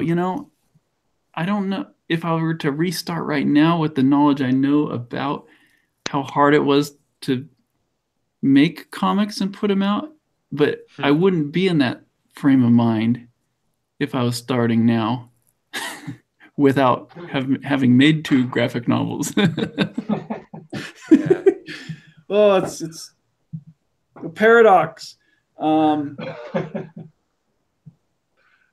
don't know. I don't know what I'd do. This is a really hard question, I probably would have done what I tried doing when I started Remind, which was just work on this thing behind closed doors and then try to get it finished and beautiful so I could get the right people to look at it. But I don't know if that's the right answer.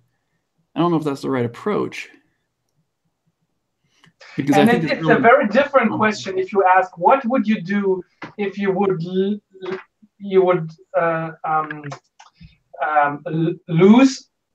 all the stuff that you have already installed and have to start right now being yourself at this age point in life? Or what would you do if you would be 20 again and would be wanting to start a webcomic? I think these are 2 very, very different things. Yeah. Because I actually, to be honest, I couldn't start from scratch now. I don't think that I could pull it off. I can only move the thing further that I have brought to this point. If the wagon would roll down all the way down the hill, I don't know that if I had the strength to start completely from scratch. Can't imagine that. Yeah, I think I'm in the same boat. I don't think I would probably start doing something else at this point. I don't know. I think for me, another way to phrase the question is, I think back to when I was in college and I had a ton of free time that I wasted, and I'm kind of like, dang, I could have. And I think for me, I would have put in a lot more practice. Now that I know how to practice, I just see a lot of value in increasing my drawing skills and growing as an artist early on that I don't have time for anymore. I've gotten into the industry, but I don't. But ironically, I don't have as much time to improve as an artist. So because I just have to meet my deadline. Yeah. So I wish I had improved more early on. Yeah, that's a good point. If you're young or if you're in your 20s, going after not trying to cut the corners to get in,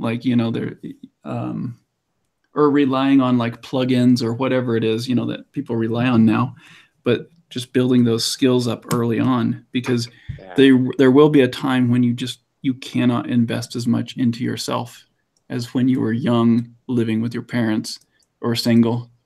And specifically to put that into concrete terms, if I was in college back again, I wish I would have filled up at least one sketchbook, an entire sketchbook a month, just copying all of my favorite artists, Oh yeah. The amount of improvement that would have been there would have just been amazing. Like if I had 4 years, if I had done that for 4 years, for the 4 years of college, I'd be an entirely different artist on an entirely different level. But such is the way of things. Yep. All right, guys. I know there's more questions coming, but I really got to jump off. So. Well, this is not the last live stream, right? So no, we can, no way. Next time we will have some more questions, of course. Next Wednesday. Next Wednesday. Yeah. I'll have to keep track of time better. And yeah. Maybe. All right, guys. Well, thanks for joining us again, Daniel and Stephen. And this was a fun conversation. Was a pleasure.